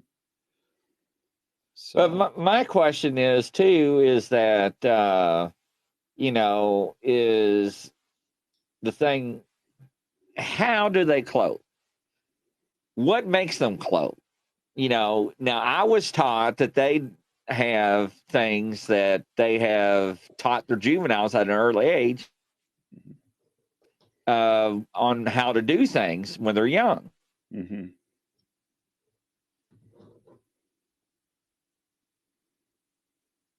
Muted. Yeah, so that is very interesting. Love you too, baby. So sorry, that was her calling. You wanted to hear that. No, I'm not saying that to you, Val. That's why I was muted. But no, and that's the thing, is that we were told allegedly that the Sasquatches, Bigfoot, Tungas, whatever you want to label them as, teach them at a younger age on how to cloak. Mm-hmm. So, thank you, Jeremiah. You just made me feel real embarrassed. But yes, you made me blush. Poor Val was like, "What?" No, poor Kissy, Val. kissy. Yeah. What did Jeremiah say? Kissy, kissy face. Yeah. So, but it is, and that's the thing, is that you hear stuff like this, but we can't prove it. And it goes back to how do we know? Well, look at the one we had on the show last week. He knows a whole lot more than what he's telling us. Who he, Grizz? Who he? The one he refers to us as white man. Oh, okay. Yes. Okay. The one who he says that they may be coming out with a booklet or a manual mm-hmm. on these things. Mm-hmm. Okay, but you're talking I don't think. Yes. Yeah. Yeah. So I don't think. Yes, Barry. I don't think we, referring to white men as a human population, is ready to handle the facts and the truth. Because, ladies and gentlemen, I do not go out in the woods like I used to. I'm not going to lie. I do not. Nope. After I seen that cloaking video, and I keep hearing these reports, things running up to you and all that, and then Sonia wants me to go out in the woods with her. Are you crazy? Me end up missing. Then we got reports. Now listen to this, ladies and gentlemen. During this camp out, that they took a tape recorder, and I'm not going to say gorilla tape, but that's what people were buying anymore instead of duct tape. I know that sounds funny, and they duct taped it inside their RV and put tiki torches around the RV by the door and by the window to get these vocalizations and this chatter. And they were probably roughly about 70 yards away, and they're like, "Are you seeing this?" And they're like, "What?" They're like, one of those tiki torches just went out. And another one went out. And another one went out. And they're like, they're full. There's no way that they're going out. So they're sitting there and they're like, did you just hear that? They're like, did you not lock the door on the RV? They're like, we're amongst friends. Why am I going to lock the door on the RV? Do you know that tape recorder was taken off that what do you call it, the screen, and turned off and laid on the table, and that son of a butt lit all the tiki torches back? Now, you explain that. Now, do they know how to play with fire? I don't know if they have a little finger spark. I don't know if they took it. They didn't say they saw a torch go back and light the other torches. Mm-hmm. They said one by one, each torch went.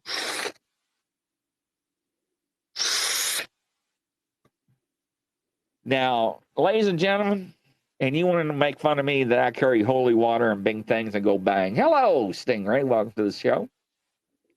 Now, what does that make you think when you hear something like that? Creepy. Creepy. What it reminds me of the Hollywood Arnold Schwarzenegger Predator. Yes. That's what it makes me think of. And then again, I think of that gentleman that you mentioned, his name, or that show that was absolutely having a breakdown on a podcast. Yes. His experience and stuff. Yes. And I'm telling you, ladies and gentlemen, so and people tell everybody now in these groups, do not go into the forest alone. Mm-hmm. You know, you may think it's funny by laughing at me because I'm scared. Ladies and gentlemen, hey, I watched the David Platty's 411. After seeing things and know things that walk upon this earth can do things that we as human beings can do better than us, there's something going on, ladies and gentlemen. And they're not just damn apes and primates and gorillas and whatever. These things are very intelligent. So it's time to get out of Dodge. Yeah, there you go, Jeremiah. And it is interesting. And you wonder why somebody doesn't want to talk about them. Well, if this wasn't this lady and her group of people on her property, I wouldn't even be telling the story. What state is that, by the way, Grizz? California. Oh, okay. Well, no, I think it's Washington State. Washington State. It's either Washington State or California. It's right there in that sector. Pacific Northwest. Yes. Mm-hmm. But, you know, and she'll tell you. Now, does she have stories? I mean, she can sit down for hours and fascinate the socks off anybody. And that's how, I mean, she's been around since 10, 12, 14 years and been doing this. And she's very well credited. She's very well known. She's not a hoaxer by any means.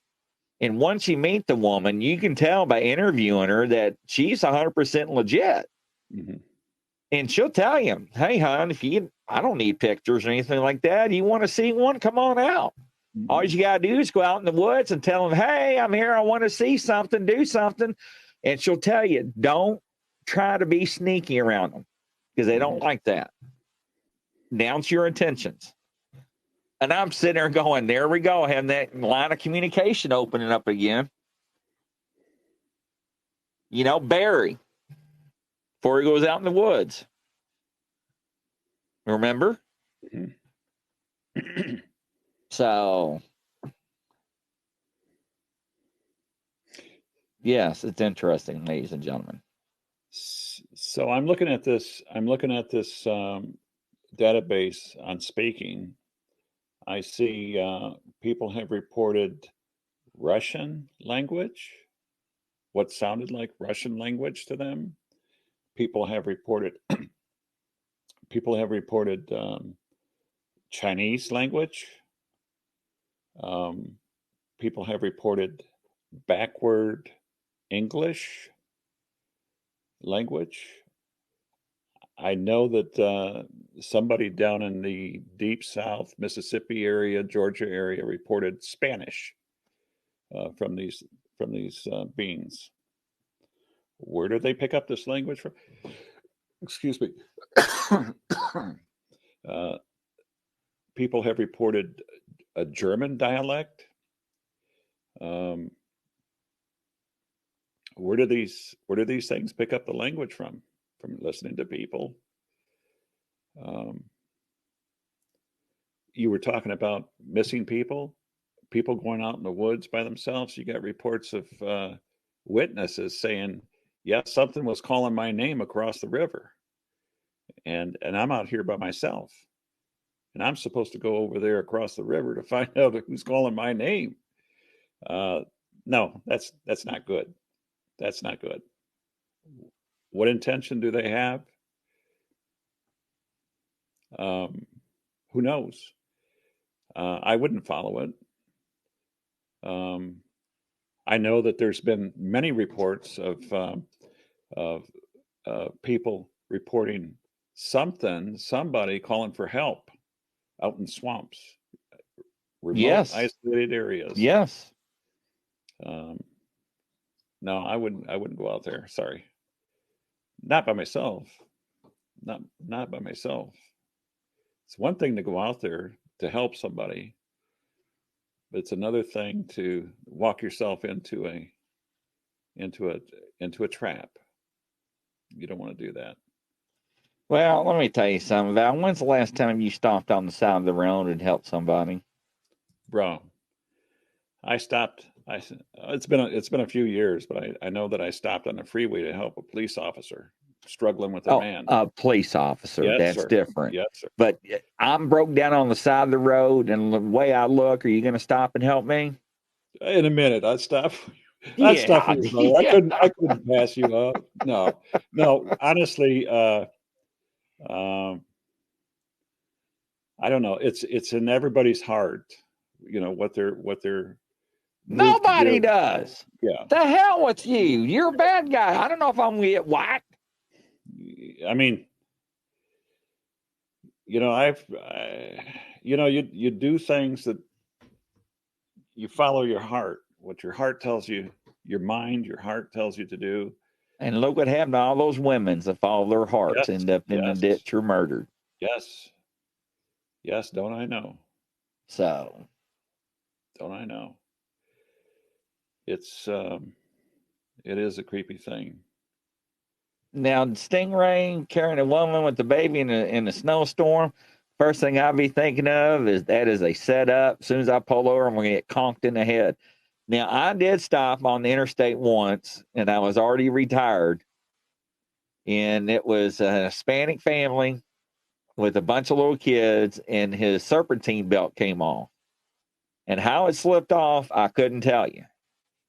And he was probably about 4 miles from a truck stop. I'm like, look, I was like, I'm going to tell you something. And I laid my badge and wallet on the hood of his car. I was like, I want you to see what that says. Do you understand English? That says retired. That means I'm packing heat. You know what heat means? It's something you don't plug in the wintertime. So I'm going to pat you down if you want my help. Do you understand me? He's like, absolutely. So I patted him down. I gave him a ride, got him some tools, and we put his serpentine belt on. And that was the only time in my 39 or 49, 30, I wish I was 39, out of my 48 years that I ever stopped to help somebody, unless I was in uniform. And if I was in uniform, I would still pat you down for my safety, because I don't know Jay from Jack, because let me tell you something. A year ago, my buddy's son was coming home from work, and the Palmyra police officer up in Indiana saw somebody broke down. 12:30, 1 o'clock in the morning. Flat tire, no big deal. He pulls over. Before he calls it in, what does this person do? He gets out of the car. Hey, man, what's going on? Now, here comes Marty's son, firefighter, gets off work. Hey, you need help? Next thing you know, a 12 gauge comes out. The officer gets shot twice, and his son gets murdered right there on scene over a car that was broke down. You never know who you're going to meet on the side of the road, ladies and gentlemen. No. I don't care what they look like. I don't care how short the shorts are. So it's changed from the 70s and 80s, where they used to set up people to get clonked in the head and stuff on the side of the expressway, and they lay in the ditch waiting for you. I'm just telling you, when in doubt, call it in. Don't stop. Call 911. Let them know where you're at, what color car it is, and how many people are in that vehicle, and tell them where the vehicle's at. Mm-hmm. Don't put yourself in that position. Now these days, we got to worry about carjacking. How and where we get on this subject? Stop it. Just stop it to help somebody. Yeah, that's right. Thank you, Mr. Guest One. So yes. Yeah, it is. It's very, very dangerous. It's unpredictable, and things have changed a lot. Things have changed a lot, very, very rapidly. I don't know. I just when I think about some of the stuff that goes on now, considering what I've seen, what I've done, where I've been, you have to give praise to a lot of these men and women that are out there now doing the same work. Really, it's not like it was 10 years It's ago, not. 20 years ago. It's violent. It's very, very violent, and I think it's only going to get worse. It is. So, And let me tell you something. If you're fighting with the cop and I'm driving along, two things are going to happen. You're not coming out alive. Either I'm going to drop you or I'm going to run over your ass. mm-hmm. So I'm just letting you know straight up. So I'm getting too old to fight. I'm not like I was in my 20s and 30s. Man, I love to go hands-on. Anymore, For nope. sure. Until I was involved in that head-on car collision and broke my back, I was in the thick of a lot of things, always. But when that happened, and after that it happened, I looked at life a little more soundly, and I was a little more gingerly with my involvement, and you learn to be a little more diplomatic with the words. And I mean, you can do a lot with talking to people and de-escalating situations with people. That's what it's all about, is de-escalating. You respect people out there. You respect people, you treat people well. And that's one of the things that I hope a lot of the younger guys learned from me when I was on there. And that's one of the things that I've always pushed people. I mean, Grizz, on my group site, I don't want people using foul language and profanities and obscenities. I don't like That's that. right. I do not like that. And that's the same way I was when I was working the streets. Do not talk like this to people. Do not talk like that to anybody, please. And they do. And that's what's sad. Now, I'm going to show you this video, Val, because this actually happened when I was on county.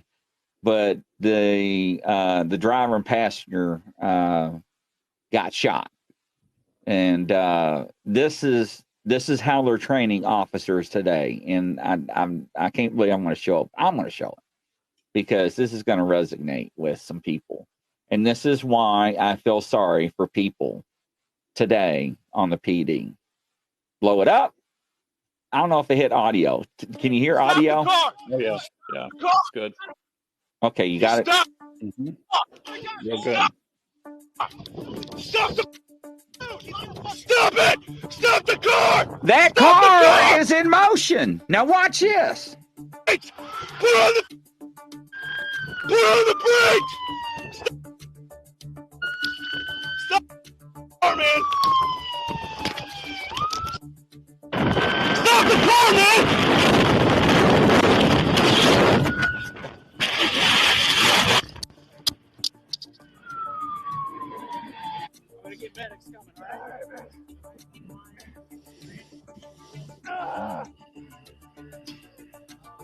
No, it's not going to show the second video, the car that was pursuing. Let me see if I can. I still get uneasy when I see stuff like that. But you know what? When I'm chilling at the end of the night, I'm either watching reading sports, or I'm reviewing these types of videos and stuff. But I still, you know, I still get uneasy when I see these videos and stuff, because I guess for people like you and I and others before us, in our time, we thrived on the adrenaline, we thrived on the camaraderie, we thrived on the danger aspects of that kind of stuff. But when you're 10 years, 12 years beyond that, it's still, anybody that's done that kind of stuff knows that it still sends shivers up your spine when you see that kind of stuff. Really, it's incredible. I had a hard time sitting straight in this seat here, in this chair here, watching that, because Oh no, you haven't seen nothing yet. Let me bring up YouTube and let me show you the actual video. That is the media version that they want you to see, because, ladies and gentlemen, this is what they are training law enforcement officers, and this is what gets me upset. You know, because they do not want. Here we go. This is a better view.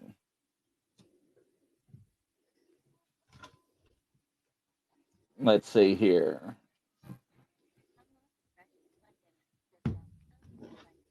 What I'm going to do is I'm going to run through the.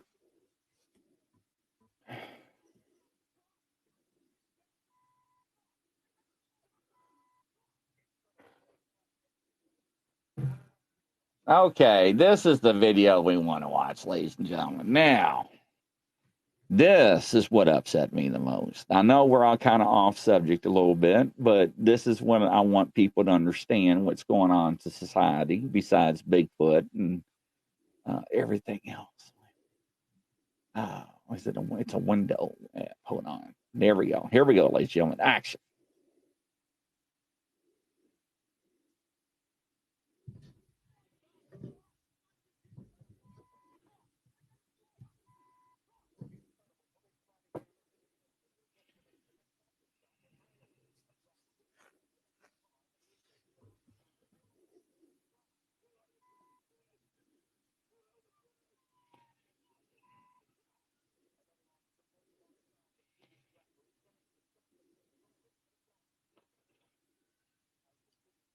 you don't jump on the car like that. You don't get in front of that car.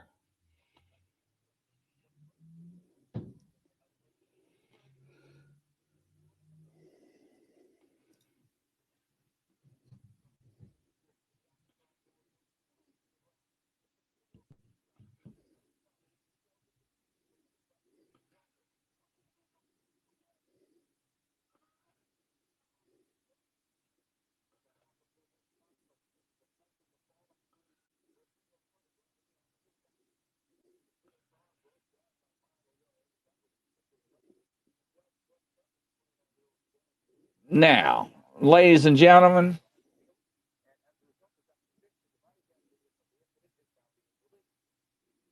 I can tell you one thing. That firearm of mine would have been out of bullets before that car would have drove off. But you see what people are being taught today? Why in the hell are you going to jump on somebody's car? This is what's going on in America, besides Bigfoot. But anyways, I get very sentimental when I see videos like this at night, because I own many police groups on Facebook. Mm-hmm. Many. So yes, I think he got 5 years only. He wouldn't have served any. You see what this says right here? That says retired. Oh yeah, man, I got That's mine right my- here too. Yep, that's it. And I'm pretty proud of that. I'm pretty proud of that. Look, mine's got rank Oh on yeah. Oh yeah. it. You got it, baby. And then I got my little ID. You got it.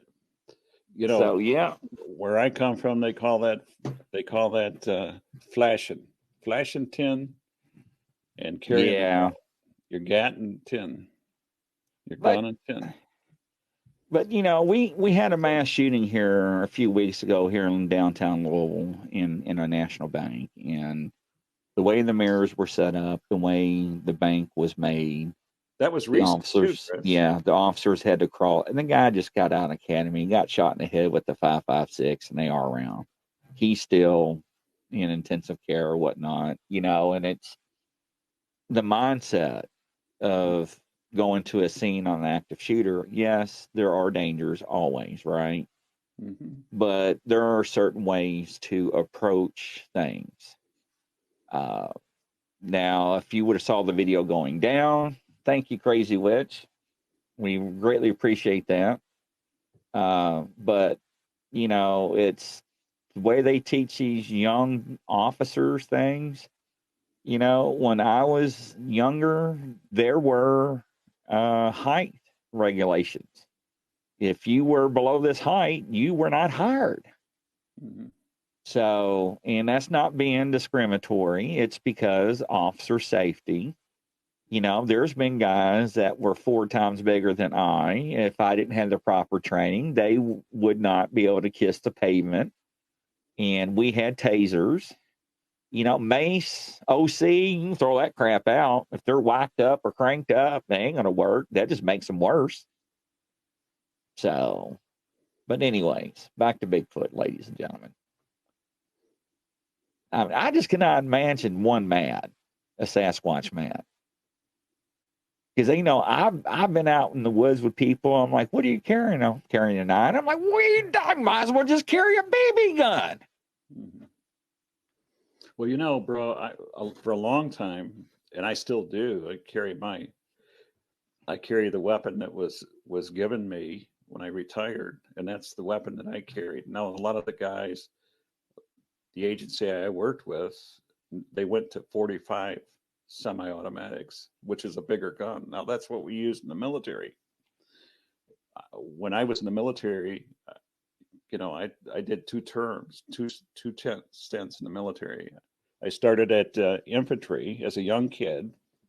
I was in Audie Murphy's unit, and I slept in the same barracks that the old German Nazi SS barracks that what was the name of that? What was the name of that popcorn man? And I love popcorn. Oh, Edenbacher? Edenbacher, the Red Baron. That All right. when they drove those biplanes, well, their barracks over in Germany. That's where I was housed when I was in the infantry, and that was Audie Murphy's unit that I was in. And so we carried 45s. Now, as a military, in the second stint, as a military police investigator, yeah, that's all we carried was 45s. And 45s were exceptional weapons. They were heavier than what I carried here in the streets outside of Detroit, which was a 40 caliber. But both are accurate weapons. But the difference between the two is that, and I've seen somebody shot in the leg with a 45, and we had to take him up to the hospital in Würzburg, Germany. The entry wound was the size of a cigarette butt, the filter of a cigarette butt, but the exit wound on the backside of his thigh was the size, I don't know, maybe an orange or something. Uh-huh. And it decimated his bone in his thigh. We had to carry his, there had to be 2 or 3 people to carry him to hold up the flesh on his thigh because it was just sagging. There was no bone there. It was crushed. It was completely gone. But that's the difference between a 40 caliber and a 45 caliber. It was just devastating. and that's what they're, that's where a lot of, hollow points, and that's what we carried in our 40 calibers also, were the stingers. We had the stingers, the hollow points with the stingers in them. But Well, we went to the 9 mils. We went from the 40s to 9 mils because the state police did. Yeah. And I don't have my old duty gun. My old duty gun's behind my screen. But we had special bullets that were made for the FBI that we used that had gelatin in the tips and the hollow points. Really? Gelatin? So, yeah.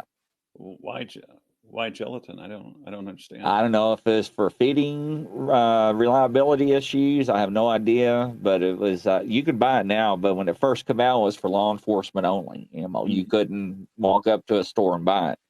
Mm-hmm. But next time before we go live on the show, I'll show you what a round looks like. Well, when I was in the State Police Academy and training, they gave us two weapons. They gave us what they called a pocket gun and our service weapon. The pocket gun stayed in your pocket. That's what was in your pocket when you approach a car in the event that you needed to fire through the car door. For quick exigency, you got to get away from the car quickly. But that's what the reason for that pocket gun was. It was a 2-inch, small palm-sized weapon and stuff. But I don't think they do that anymore. If they do, you don't know about it. But I don't know. Yeah.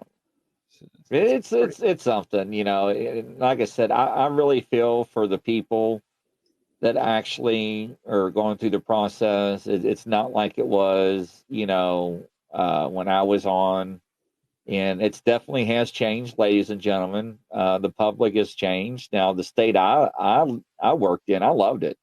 You told me that you're an unsovereign citizen and you were only traveling, and I told you to get out of the car and you didn't. I knocked your glass out and I drug your butt out of the window. And if you wrecked my uniform, you got extra charges plus the resisting arrest. Mm-hmm. So, and on county, our policy was we asked you once, you didn't reply or you didn't comply. We asked you the second time. After that, we popped you with the taser because too many officers were getting hurt. And then we went away from the continuum force, the ladder of continuum force. You did this, well, I can do this and this to subdue you. Mm-hmm. Well, officers were getting hurt, so they changed our policy, and we're like, screw that. We're tired of people getting hurt. Yeah, that deadly force continuum is like a pyramid. That one action, there's always a response. And that response by the law enforcement officer is always a little more deadlier, but except for, without shooting somebody, there's always something else that you have. You have pepper spray, you have the little baton, your ass. You have all these other instruments to use, and you better use them before you resort to deadly force. But I can tell you, my partner killed somebody, shot somebody, and I seen the misery that he went through, and it changes you for life. It changes you, right or wrong. It changes you. And I wouldn't wish that on anybody, nobody. When you look into my big dark eyes, I seen some stuff, and I spent a lot of my time working undercover. That's what I did. I did it federally. I did it for state. And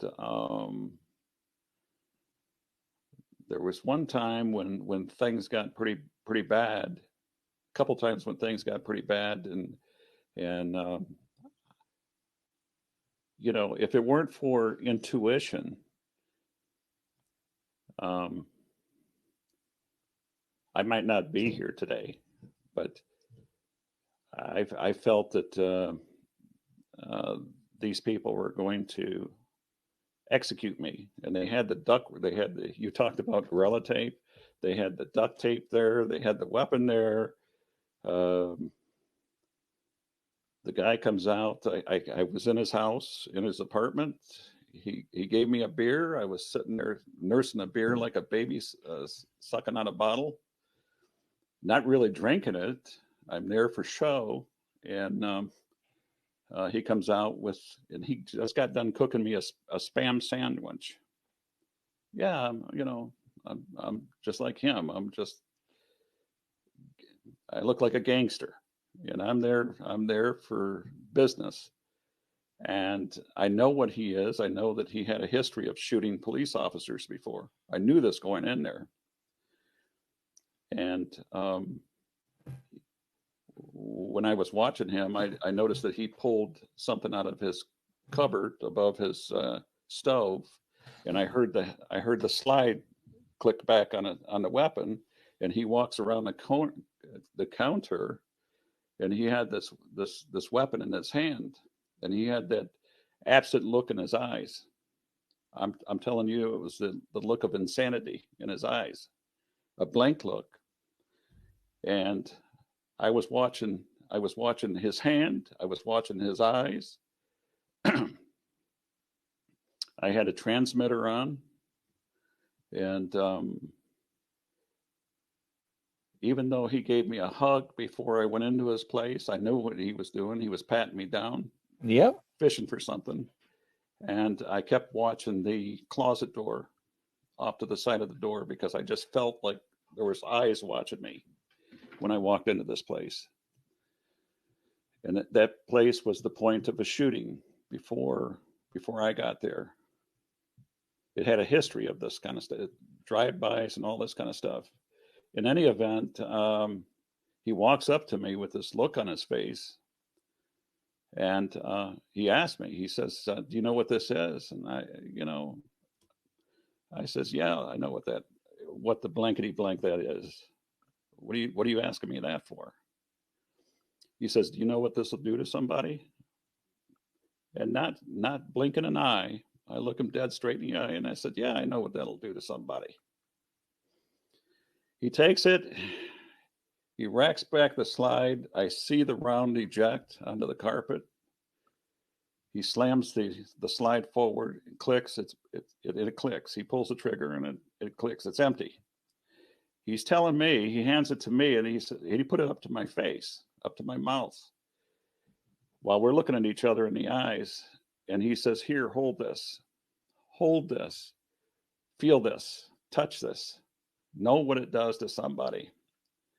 And to my mind, I don't remember touching that weapon because in my mind I'm already thinking about, if I have to get this man here, I'm not going to have my fingerprints on that gun there.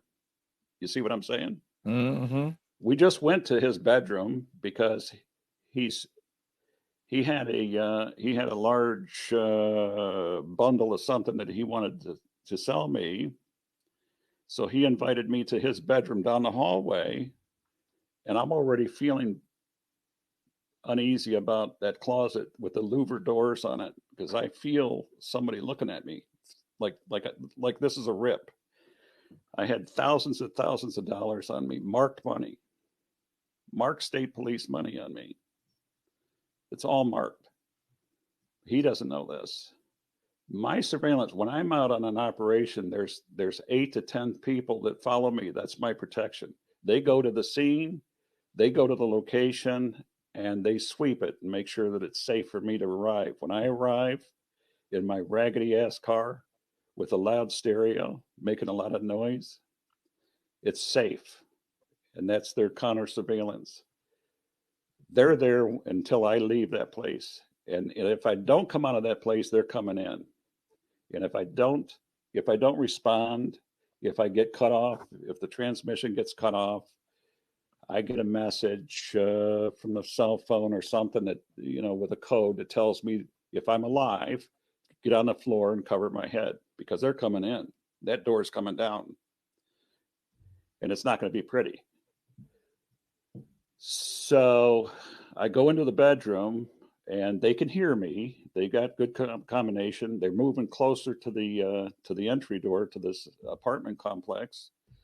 They can hear me in there, and I know I'm on the second floor because I know where I'm at because I'm reading off the door numbers as I'm walking up the steps because I'm telling this man, that's my lottery number. That's my lottery number. Is this your door here?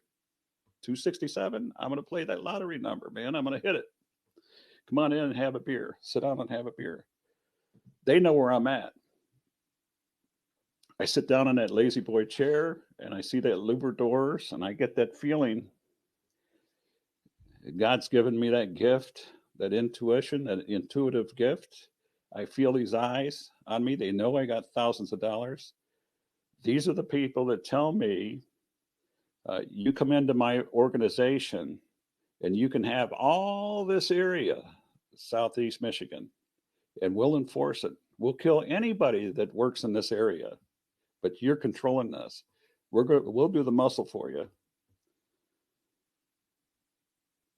This is pretty deep stuff, Grizz. So he invites me into the bedroom where he's got this stuff. And I notice on the bed, this is all beautiful rented furniture. He's got 3, 4, 5 pagers. He's got cell phones lined up. They're all ringing and buzzing. I'm supposed to meet his player. I'm supposed to meet his supplier. This is the nature of the game. I don't care about him. I care about the next person. And when I go in there, I see the 45 caliber laying on his bed. I see a roll of deck tape. In my mind, I'm thinking, with that feeling that I got about that closet door by the door, this is a rip. And I'm not dying like this, not today. So I'm thinking in my mind, I'm already thinking, how am I getting out of this? Well, I got 6 shots here. 6 shots, point blank. He's going to go before I do. Right now. I'm taking that nightstand. It's going out the window, and I'm going to follow it down, and I should be able to break my fall on a parked car down there. That's the way I'm getting out of this place. It didn't go down like that, but instead, when I seen that weapon, I started asking him. I says, "Hey, that's a nice weapon. What is that? A 45? How much do you want for that? I'll give you $200 for it right now. No questions asked. Cash money. Sell it to me." We ended up back in the living room. I sat back down in my chair, drinking that beer that he gave me, that long neck beer. And that's when he came around the counter with that weapon in his hand and put it up to my mouth. And after all that theatrics, he asked me to touch this weapon, hold it, and I'm still not out of the danger yet. I'm not putting my hands on this weapon because if I nail you right here, I'm not having my fingerprints on your weapon. It's not going like that. It's going to go the way I want it to go. And so, as it ends up, I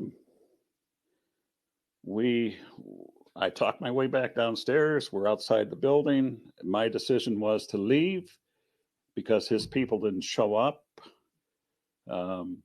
And when we get out the front door, there's a suspicious vehicle parked in front of his door that he never seen before in his life. He knows all these vehicles in this parking lot. Everybody. If something strange comes along that he's never seen before, now he's suspicious. And he got suspicious. So he goes back inside and barricades himself in. My group gets me out of there. They take me back to our office. And this is the world that you live in. This is the world that you play your games in. This is surveillance and counter surveillance. And it's just amazing that somehow we get into Bigfoots and stuff. Now, I told you in the beginning, you've heard this before from me, that while I was doing what I did, I also had a license as a private investigator. And all the stuff that I've seen and been through in my career, I still had an empty void in my heart. I wanted to know that when I left law enforcement, that I could find some sense of self-redemption. I needed to know that whatever I'd done, I've made some good in life and people and the world, and that it was my decision to go look for this missing young man from Ohio, and that's what I did. I volunteered to look for this missing young man out of Ohio, clearly out of my jurisdiction. But I was able to locate this man. He was a homicide victim. And to this day, in spite of the fact that he was missing for 30, 31 years, his mother, who has just passed 3 years ago, was able to see and know that her son was back with him in Ohio before she passed. And that's the way I chose to retire. To me, that was like a curtain call. To me, that was my chance to stand there and take a bow, and say, I wasn't fired. I wasn't blemished. I left in good standing, in good stead, and that's all you can do when you do this kind of stuff. And when I had all this idle time on my hand, I went back and contacted Pallades and started talking about Bigfoots and stuff like that. And then I got a hold of this individual in Michigan, and I said, "Will you take me out with you? What is this Bigfoot you're talking about?" 2 years to the day that I retired, that's when I had my sighting and encounter. So, as a retired law enforcement, here I am today talking about this with you, my good friend Grizz. That's right, brother. That's how I got into this stuff. But it's amazing. I'd like to see more people like us in this stuff, because there's a lot to learn and there's a lot to know about this kind of stuff, Grizz. There's a whole lot to learn, and that's the thing, is that who is an expert? Nobody is. No. And there is so much to learn, ladies and gentlemen. And I am a scaredy one anymore in the woods. So yes, I'm one of those guys that carries too much gunpowder. I will not be able to run, or too much ammo. So yes. So what do you think? How do you think we did today? You think we did okay? I think we did very good. I think we did great. I think. And yes, Norma, I do agree. You do got hotheads on the PD. You do. I'm sorry that happens, but yes, you do. So, Twisted Wits, thank you. You've seen countless Bigfoots and other cryptid creatures. We got to have her on the show one day. Mm-hmm. That'd be interesting. Yes. So, Thomas, we're going to hook you up with a research partner if I got to drive from where I am, buddy. Isn't Thomas from Michigan? Indiana?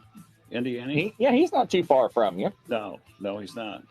No. So, not too far. And don't forget, ladies and gentlemen, support the group and Grizzly. And also, the audio will be uploaded first thing in the morning. All 15 channels on Apple, Google, whatever you name it, we are there.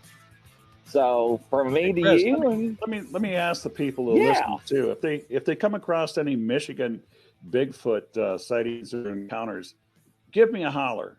Send us an email or something. That's how we keep it going and keep it real for everybody. And we all learn by this. But let's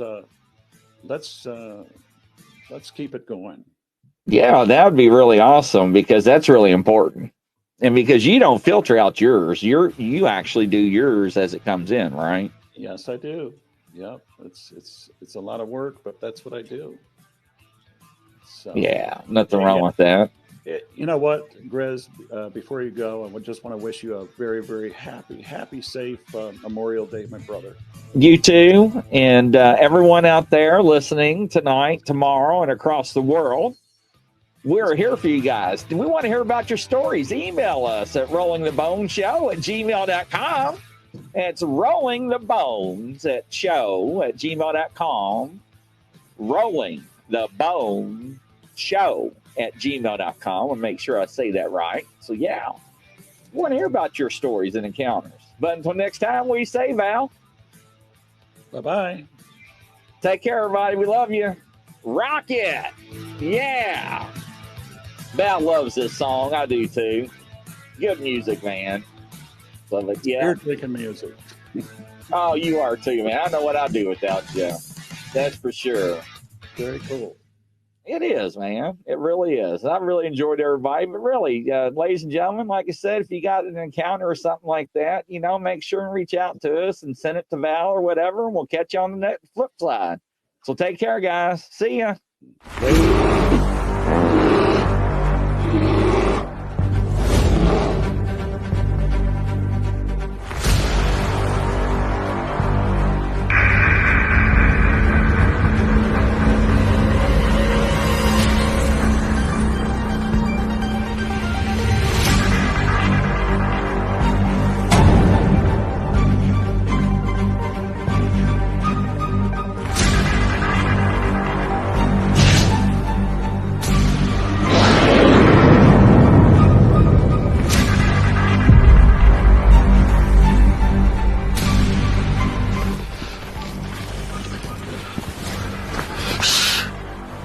It's a grizzly.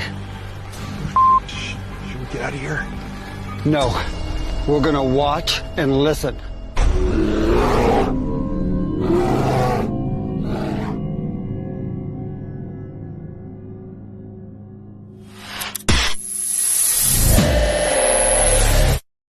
Action.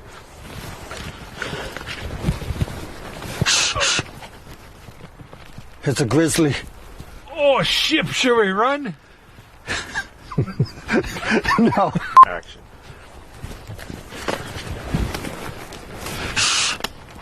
It's a grizzly.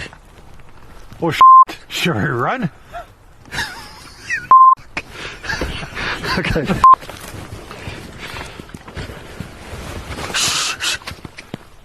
It's a grizzly. Are you sure it's not a chipmunk? Action.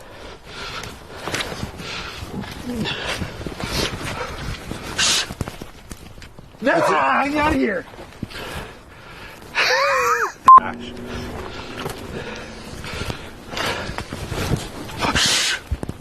It's a grizzly. I'm out of here. Huh. Maybe it is a chipmunk.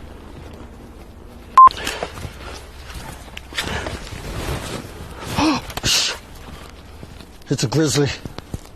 Are we gonna die? I don't know. We're just gonna sit here and listen and watch. Let's get out of here, maybe. Fall!